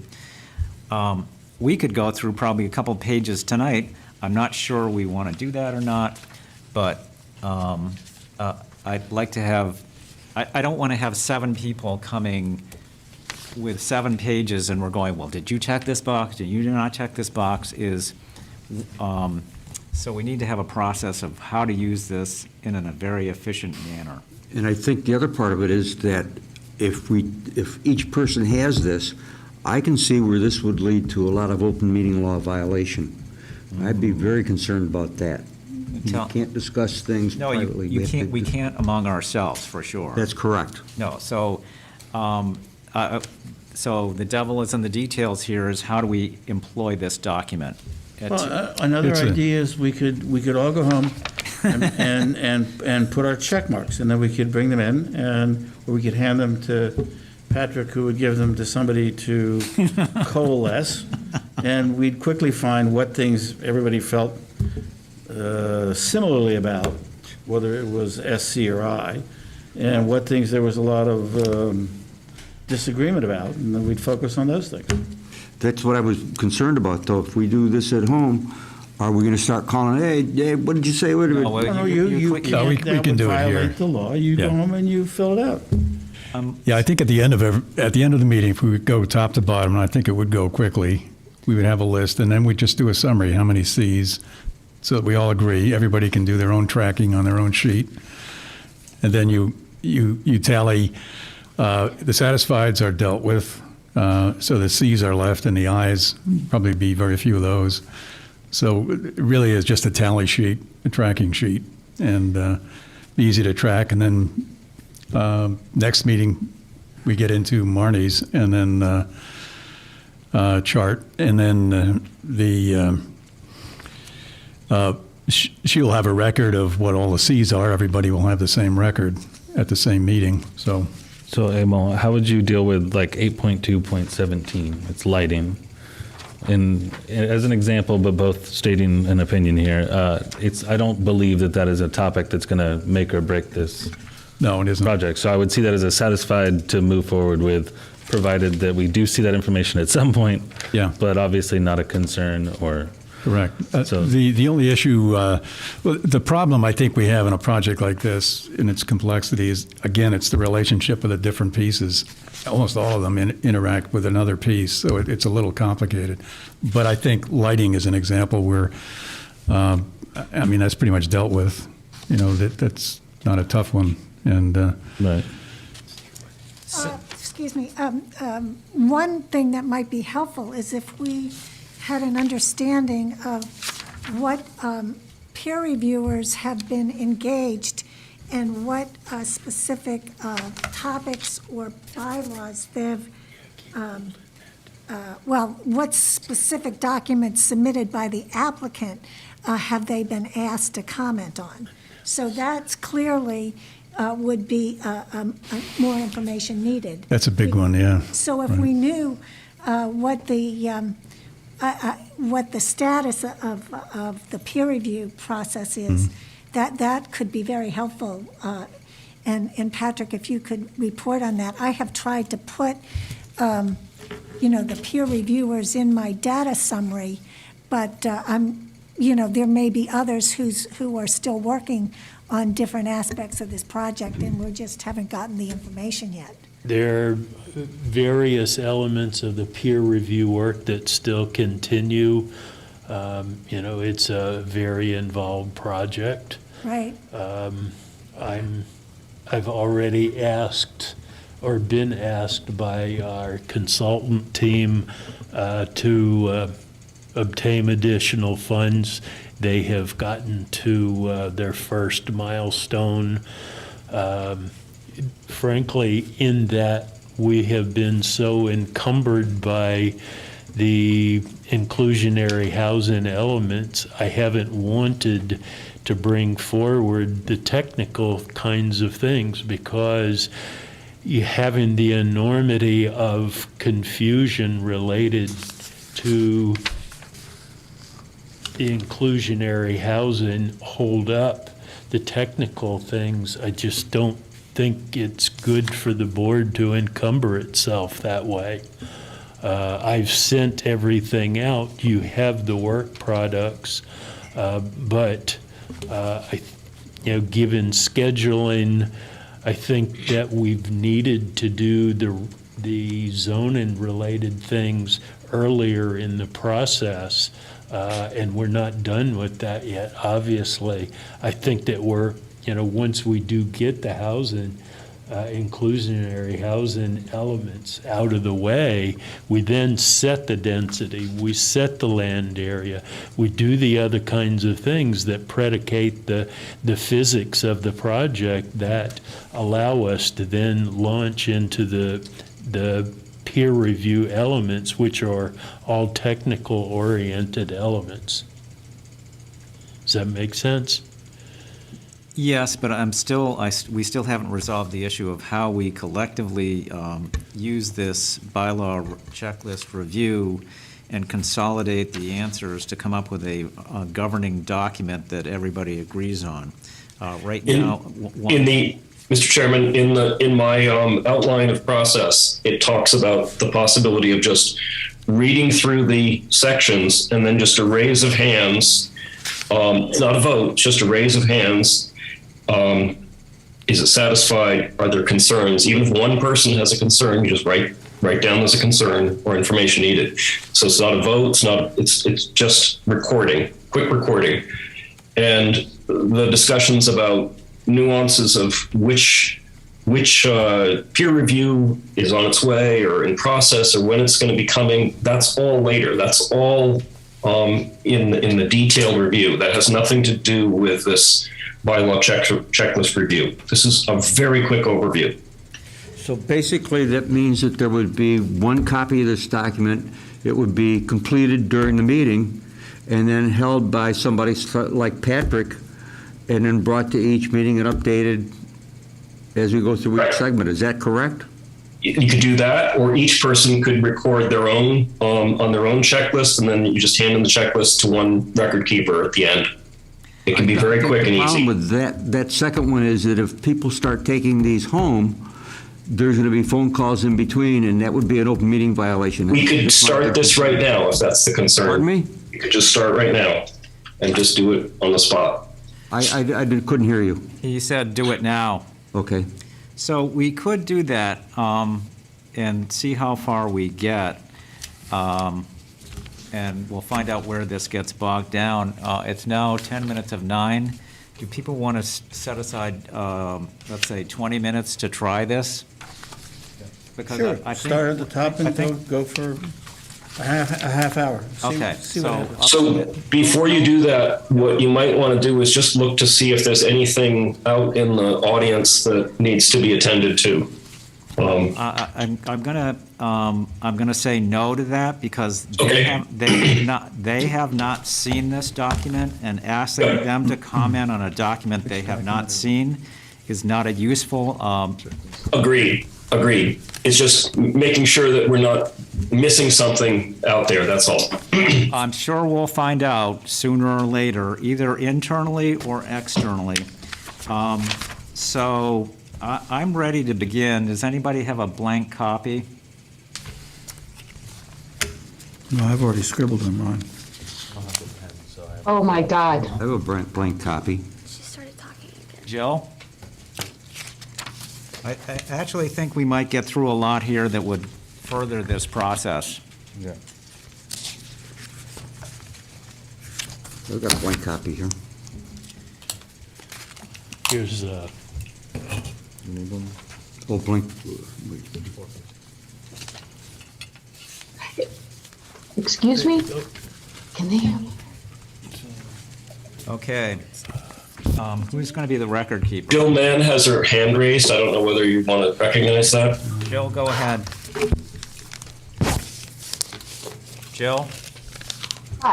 Thank you so much. I appreciate it. Is it possible to disable chat? Because every time we look, somebody pops up. I can't tell if you can hear or not, but I just wanted to, I'm very confused by the format that we have tonight, because the second anybody speaks, and this is part of the problem, what's happening, and I will just let you know that the members of the public cannot identify who is speaking. It is a very confusing conversation that you're having right now. I, who understand the bylaw fairly well and have probably presented 50 applications, I'm having a hard time following you. I mean, and I drafted the bylaw. I mean, I apologize. I drafted the application that literally goes through every single solitary section of the bylaw and explains to you what you should look at to determine what answers you should find. I don't know if anybody has read that or is compared it when you look at your actual agenda and your checklist. But I do present that for you, so to make it more facile, to help with the process. But more importantly, the public cannot, whatever format we're using right now for Zoom, they cannot follow you. They can't determine who's speaking. So we've got two issues, Jill. One is that Two big ones, yeah. that people can't follow who's speaking. Are they? Yes. Is the audio sufficient so that they're able to follow the conversation, even though they don't know who's speaking? You know, I can't tell. I mean, they're just saying they can't tell who's speaking, so they don't understand the process. But in somebody, see, that's what I mean. And then the chat just pops up saying the process is illegal. There's absolutely nothing about this process that's illegal. It is completely legitimate. It is completely consistent with the open meeting law. I'll state that now. My issue is just it's a confusing process, Mr. Mitchell. So yes, they're having trouble because they can't see you. But more importantly, when you're discussing a document like this and the public doesn't have a copy of it and there's no way to do that, that isn't really fair. I cannot figure out what you're talking about. I cannot figure out how you're going to use a rubric with regard to this process. I cannot understand how you go through each element. unless you've already gone through the application and the memorandum I submitted and done that checkbox, I can't figure out how you're going to be able to ask for more information. And I think it might be because I don't have the documents you're looking at. I'm like staring off into space. No, I hear you. And Yeah. so, Mr. Chairman, I have a suggestion. Given the time, and it is a suggestion, people can disagree with me, the board can decide. It may be that we could have these documents, attached to the minutes or actually just put on the website so that Attorney Mann and the public can actually see the documents that we're discussing and considering.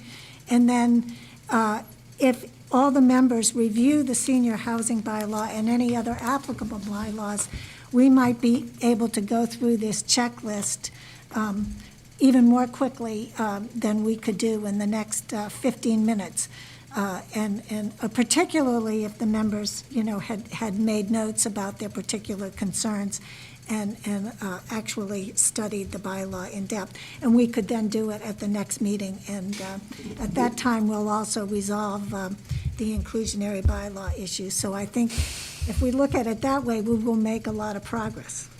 And can I ask, did people look at my memorandum that I submitted when they were looking at this checklist? I certainly did, Attorney Mann, and in fact, the document I prepared makes extensive reference to your memorandum as well as the application and all the exhibits to it. And not only did I reference the plans, I put the numbers of the plans that were pertinent to different aspects. Excellent, yes, because I know that's a Herculean effort, given that there are, I think, 80 plan pages. I applaud you for that. I can only imagine that was quite a process. And then, and that's the thing is I appreciate all the work that went into these checklists, these rubrics, because it is important to go through things in a logical fashion. It is exceptionally difficult to sit here because everything you're saying is almost impossible to digest, literally impossible. We submitted this application on June 30th, and I feel like, honestly, it was yesterday, because I feel like we are literally at step one, and it's possible we're not. It's just, based on what's being said, it is as if this board has heard no testimony. And that's kind of, a scary proposition to a developer who has spent 4 months responding to peer review, providing additional testimony, and it's just, so I would respectfully ask that it does get posted, and that before you continue this conversation relative to those documents, either you screen share right now, or, we have this conversation at the next meeting so that I'm giving a fair opportunity to look at things to understand. I agree with Marnie and with you, Jill. That we delay going through this. I think people can take this list home. They can use it as it's intended and show up prepared at the next meeting. And we will delegate one person to accumulate the checklist and go through this. Jill, I am very mindful of the delays that this whole process has encumbered. I think that using this will accelerate us back to where we should be, and hopefully eliminate a lot of the confusion and duplication and circling, going around in circles on some pretty basic stuff. So that would be wonderful. I really would appreciate it, because Jill, we're looking to see, we believe the town supports this because your housing production plan suggests we use Chabaco, this property. And I can go through all that. Your actual housing production plan identified this property for this particular type of development. And some of the comments I hear are almost as if it's uncertain if the town, if the board feels that it's an appropriate development. well, that's my concern as well. Is and it's that, thank you. My concern as well is that we have to date sent a message to the public and to you and Larry that certainly is at best a mixed message, and it's prejudicial to you as the applicant, who should be treated fairly and honestly.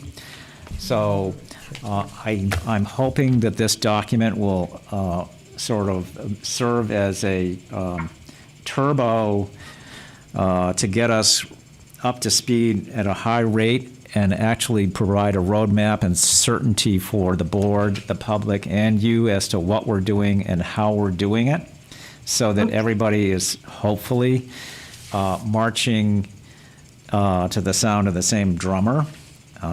We may be hearing different music, but Mr. Chairman, can I ask Attorney Mann what the date is? You're saying that you have effectively something like a checklist where you have made comments on each of the criteria in the town bylaw. Do you have a date on that? yeah, it's in Sure, her. Yes, I do, Mr. application. Wheaton. It is on June 30th, 2021. I submitted a 17-page memorandum that actually identified each element of the bylaw, how this project would address it, and then even identified the findings. And then in order to support those positions, I submitted, This was June 30th? Yes, June 30th. So just to help, I submitted 17 documents in support of those positions. Yeah, they're about. just to help Jill understand and the public understand what this checklist is, it's so simple. It really is just the senior housing bylaw numbers. So it's each section number. There's no sort of unusual format for it. It just starts with 8.2.1, 8.2.2. That's all it is. There's nothing else to it. And that's even easier, because it's simple to That's all it follow is. that and to literally look at my memo and understand what we believe. It's all it is. It's so simple. It is so simple. I understand that. Patrick, I cannot find this memo. Would you maybe send it around between now and the next Make sure meeting? and send it around. I'll make sure. Send the checklist review. Yes, the blank checklist, and then Attorney Mann's Well, opinions about how the project meets that checklist. We have our own opinions, but we would certainly like. no, we don't have our own opinion. We would like to see haven't done our hers. Yeah, we review would of like to that see yet. hers. What this checklist is for, Bill. That's right. Okay. So- I don't have that letter of hers. Okay. So, all right, so I think we've come to a decision. We're not going to do this tonight. We will send out all these documents to the applicant and to certainly Ms. Eliason and the public at large, so they understand the roadmap that we're using and can follow what we're doing. I'd like the board's agreement that the next meeting we show up with a completed checklist. Is that doable? And so there'll be no excuses. If you aren't prepared, then we're not going to wait for you. Agreed? I've already done Yeah. it. No. I shouldn't have talked to you. I'm talking to the board in general. Yes. So I think that's where this can actually help, because if people, Between now and the next. because if people show up unprepared, they're going to get left behind, and I'm going to enforce that. So just beware. There's no dilly-dallying saying, oh, I didn't have time, I don't have the documents, I didn't get a chance to review it. That's your prerogative. If you don't, then you're not going to have a voice vote here.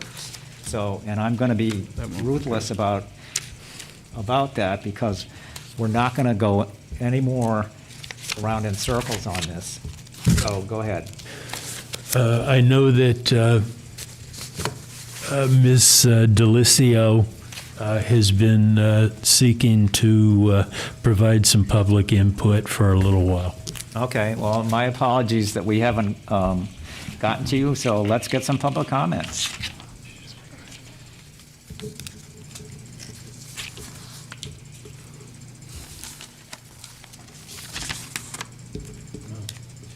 Are we connected? I guess she put her hand down. Oh. I see Jill's hand is still up. Jill, can you hold on a second while if there are other public people who are commenting. Christine's back.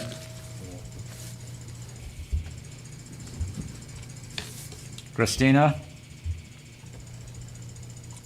Can you hear me? Yep.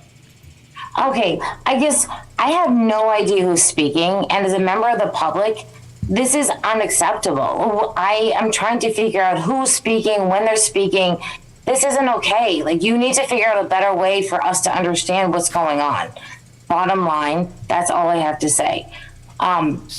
There's no way that we can participate if we don't know who is speaking. So can I ask a question, Christina? Yes. So can you hear us? I understand that you don't know who's speaking, but can you hear the discussion? I can hear it. Okay. So I'm wondering, is it because you can't, well, we all have nameplates, but that doesn't help you because you can't see. We can't see them. They're too small. No, I get it. So my question is, should in the future, boy, this will slow it down like anything else, is every time we speak, we have to say who's speaking. It's take your mask off. I understand that. Like, maybe raise your hand before you're seeing. If at least we can see something like a visual, that makes sense. But there's one female on the board, and I understand who that is. But the rest of the men, it doesn't make any sense. Okay, so we'll have to figure out how to resolve that issue. Maybe we wear headbands with our names on them or something. No, that's ridiculous. Of course it's ridiculous. Maybe raise your hand before you speak. Literally, old-fashioned speaking stick. But this isn't working. I don't know who's speaking. I am a member of a adjacent community. I'm not familiar with all your names or your faces or your positions in town. As a member of Manchester, concerned about our water, I don't know who the chair is. I can't actually see who you are. Like, it's not reasonable for me to like determine who you are. This isn't working. Bottom line. Is it are you getting a visual of the planning board sitting at the table? I am. Okay. But I have no idea who's speaking right now. Okay. All right. So you're at least hearing us and seeing us, so we just need to figure out how to make sure you know who's speaking at what time. We could just raise our hand. We could raise our hand, but that's not something needs to gonna be done. That's not going to help her. We're going to have to. So I think maybe at the beginning of the meeting, we all go around and give our name, and so that people who are watching and listening, we can identify ourselves. And Rick, I think the part of the problem is that when there's a view of the overall panel, it's hard to tell which of us is speaking. well, with a mask, who knows? Yeah. You can't see whether their face moving or not. Right. Can I ask Is how it many? possible for you to just spread out so you can take your mask off? There's no space to spread out into. Can I ask how many people are attending currently? I can't quite see that. 37. How many? 37. 37. Yeah, so we could easily run this as a meeting. Say again? We could easily run this as a meeting instead of a webinar, and then the speaker would be shown on screen, highlighted, along with Exactly. I'm along sorry with to a bunch interrupt. of Yes, thank other you. speakers, along with a bunch of other people. It might run over into a second screen, but people can scroll through it, and they would always know who was speaking if we just ran it as a meeting. And most of the time, meetings, I think you can, depending on the bandwidth you have, you can run meetings with 50 or 100 people. I think you can do it up to 100. Yeah. And So we if have we a just light- did that, We have, honestly, we haven't had 100 for several meetings now. So You know, maybe that could change at our next. so but- it would- the screen would be filled with, every little square of, you usually get 30 or 40 on a screen, and you always know, Hollywood squares. and you always know who's speaking. This has no bearing on webinar or regular Zoom meeting. Your implication is that we're all at home and on our own computers. Because then we would all be a panelist and you would know who we are in the same fashion as. You could, yes, you could run it with everybody as a panelist, sure. All of us as a panelist and the public still. But right now, you're all green to me. Like, that doesn't mean anything. So if you were in a different Zoom, whoever was Yeah, we speaking could do that. would light up. You're all lighting up right now, so I don't know who's Yeah, speaking. no, I understand that you don't know who we are. That point's been made clear. What I'm saying is that the implication is if we all have our own individual boxes, we're all on our own individual computers, and we're not going to be in this room together, otherwise there'd be chaos and feedback. So I was merely pointing out that whether we use webinar to prevent the public from speaking out outrageously as they've done in the past, that we can continue to use that forum, and that we would just be not in this room, rather at home. Well, I will have to That say, was Cory you Bullion. moving your arms right now was a big help. We'll figure it out. Yeah. We'll figure it out. So thank you. Any other comments or questions from the audience? Anything? Should I mute Christina? We have anybody that's, Doesn't seem to be. all right. So, all right, I think we have a path forward. So next meeting, so we're going to send out all these documents and make them public so everybody can see what they are.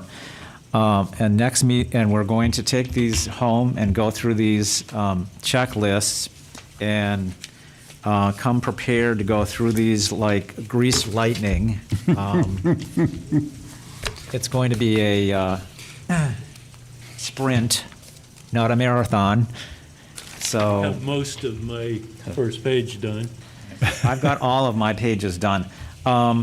So, all right, and is there anything else we need to discuss? Our next meeting is a week from tonight, Okay. unless But he has we homework. want to change it. Oh, wait a minute, you've got somebody who's now, we're doing inter-conversations that may or may not be relevant. Should I check the question next? Sure.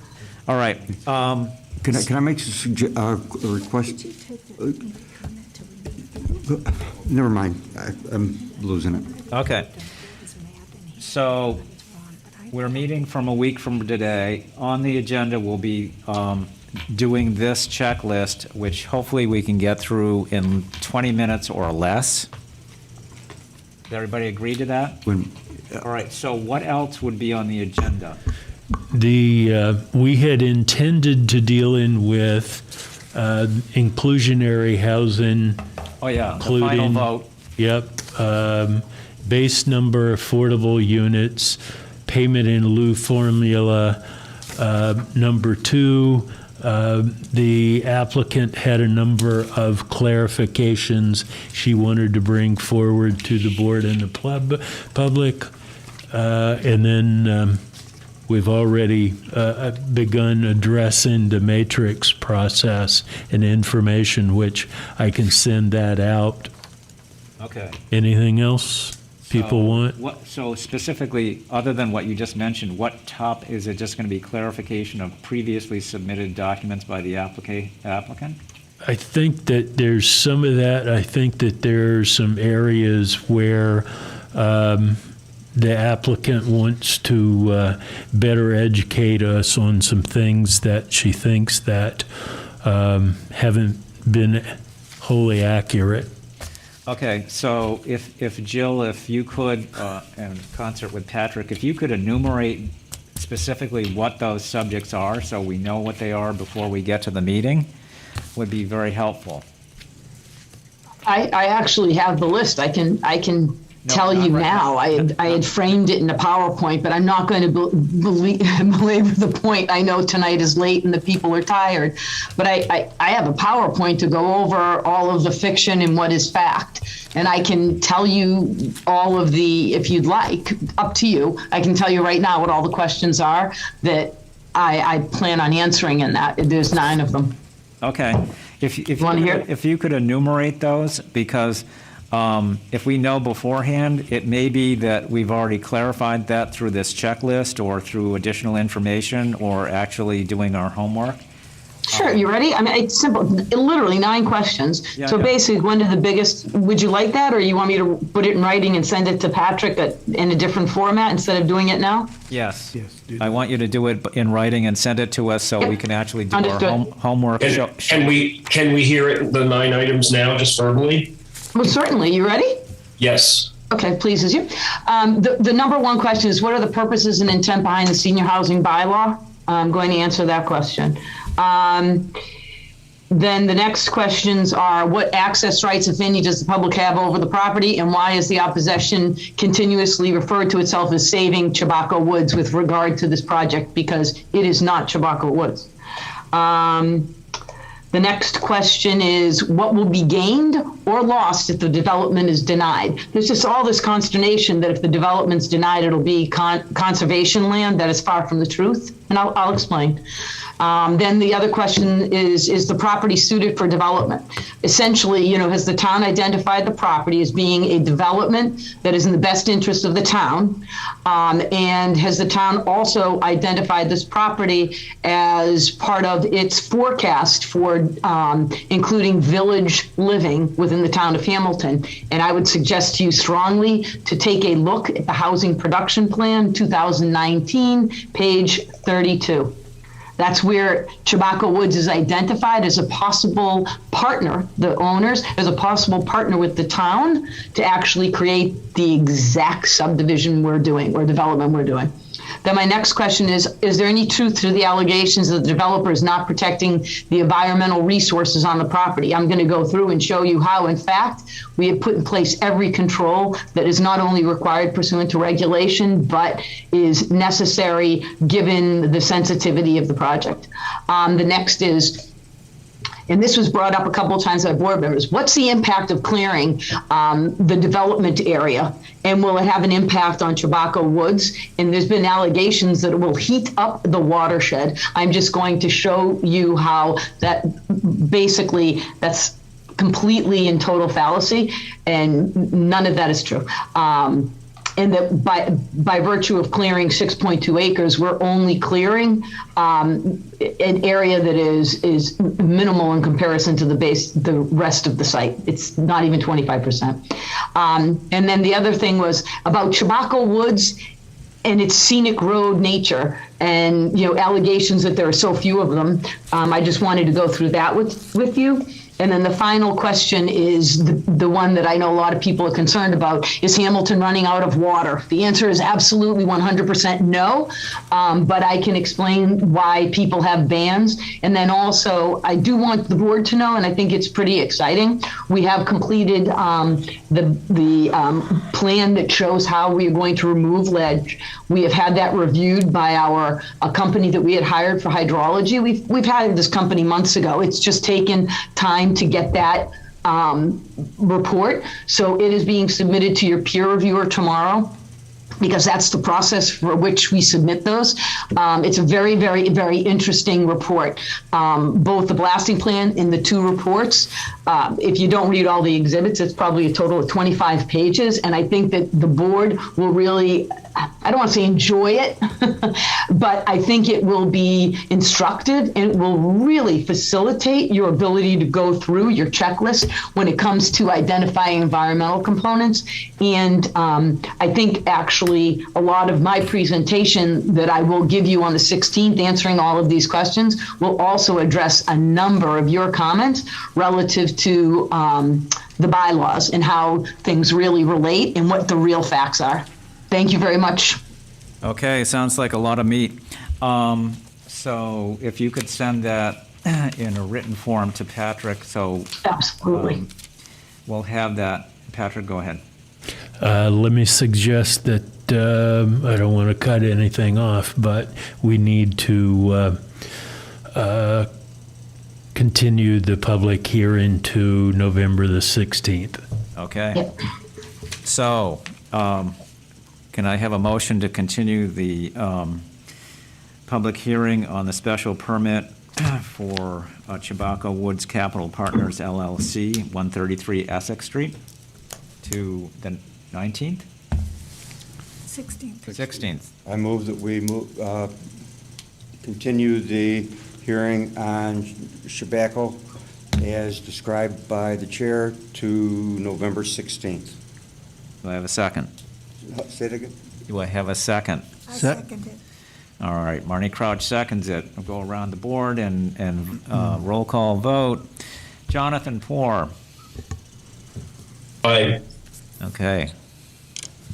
Emil. Emil Dahlquist, aye. Bill Wheaton, aye. Richard Boroff, aye. Marty? Marty Crouch, aye. Corey Beaulieu, aye. Rick Mitchell, aye. So the hearing is closed and will be on the 16th. Continued. It's postponed. I'm sorry, Closed. it's not Continued. postponed, it's continued. Thank you for clarifying that. Big difference. Thank you very much for your time this evening. Say again? I said thank you very much for your time this evening. Okay. We'll Thank see you. We'll see you next week. Take care. All right. Mr. Chair, we have a special guest tonight, Special guest. Dave Tragerth. He has asked to give the board a very quick update to his project, and he also wanted to make sure the board was aware that he would be given address number into the project, and he'd work with me, my department, the police department, 911, relative to addressing. Okay. So Dave Tragorth, can we connect him? This is relative to 59 Willow Street. Hey, good evening. Good evening. Can we get Dave Tragorth on camera? I'll be quick. Hold on one second, Dave.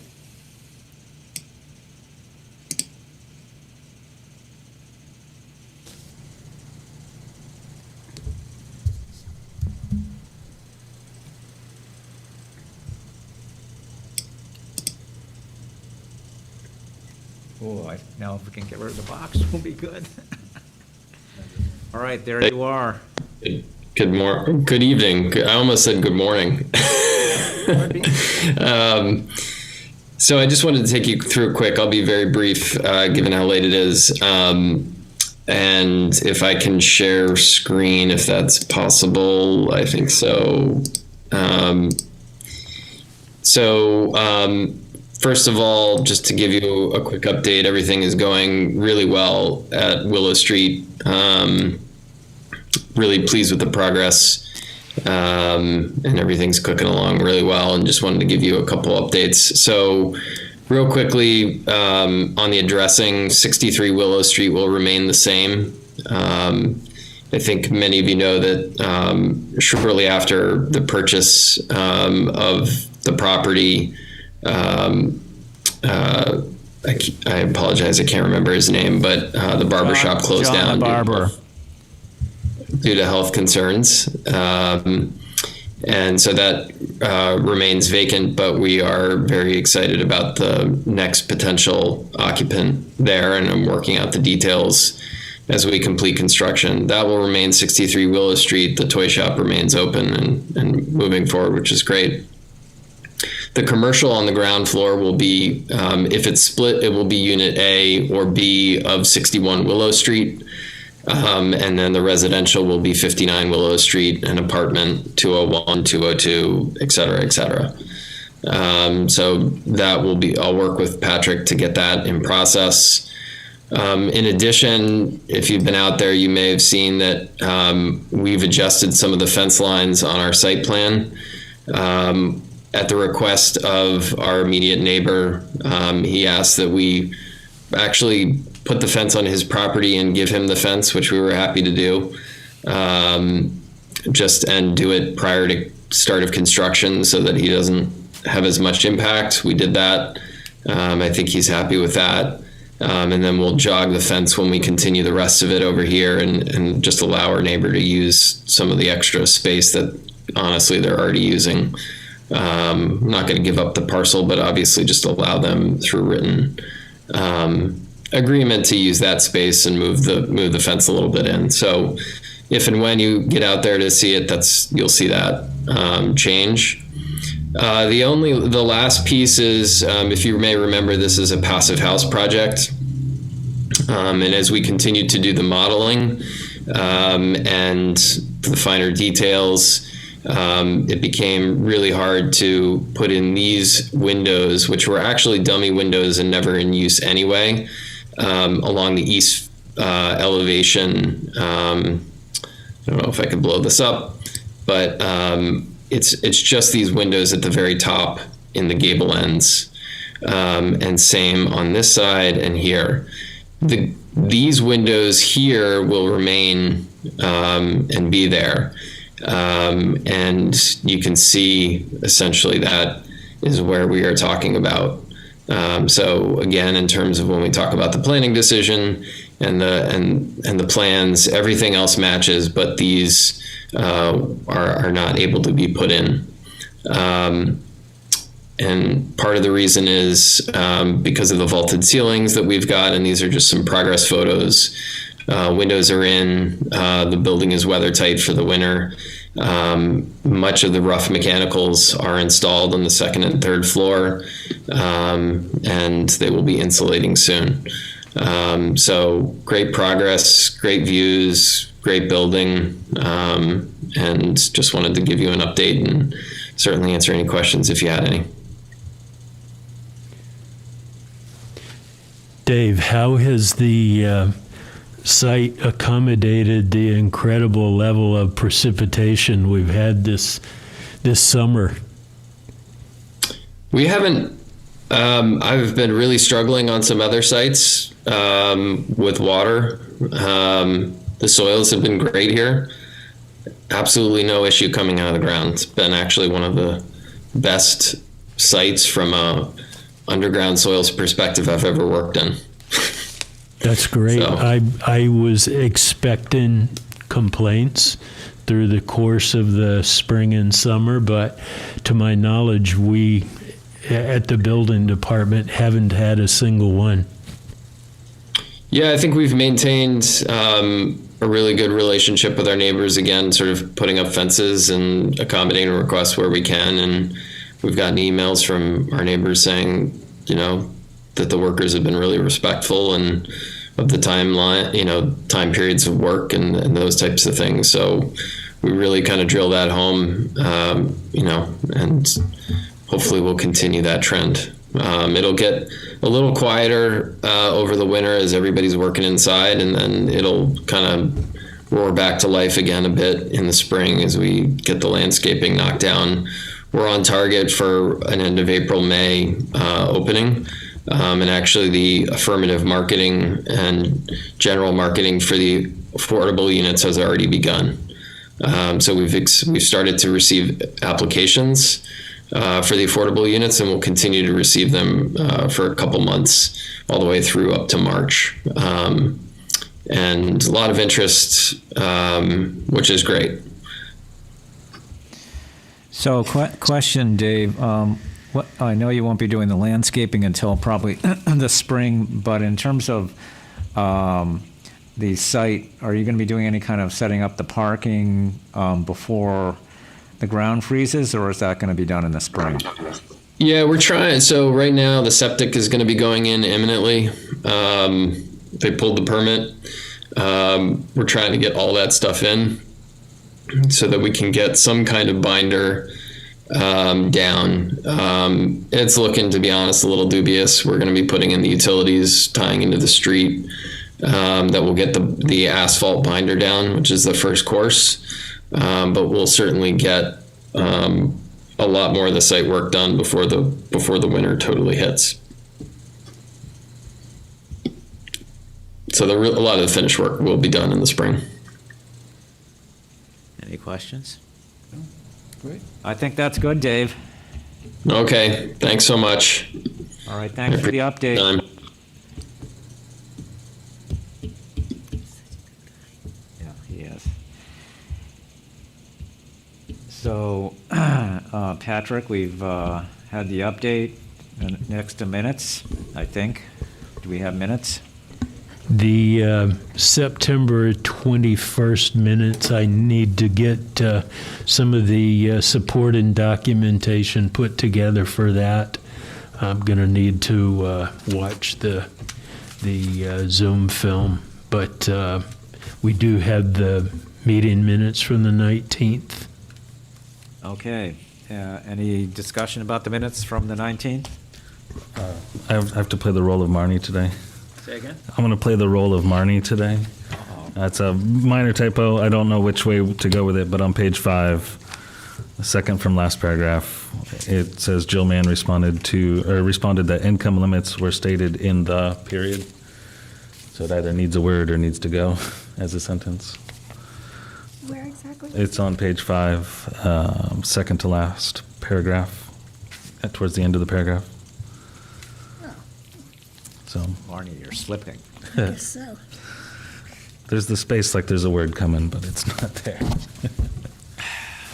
Otherwise, totally fine by me. Okay, so can I have a motion to approve the October 19 minutes as amended by Corey? So moved. But he jumped because we're not leaving until these get approved. So moved. Second? I'll second. Okay, all those in favor, I'm going to go for a voice vote. All those in favor of approving the October 19th minutes? Aye. Aye. It's unanimous. Okay, any other business, Patrick? I'm done. I think you speak for all of us, so I'll entertain a motion to adjourn the November 9th meeting of the Planning Board. I move that we adjourn the meeting of November 9th. Second. Second. Second. Bill Wheaton. Voice vote? Aye. Aye. It's unanimous. We are now adjourned. Thank you, everybody.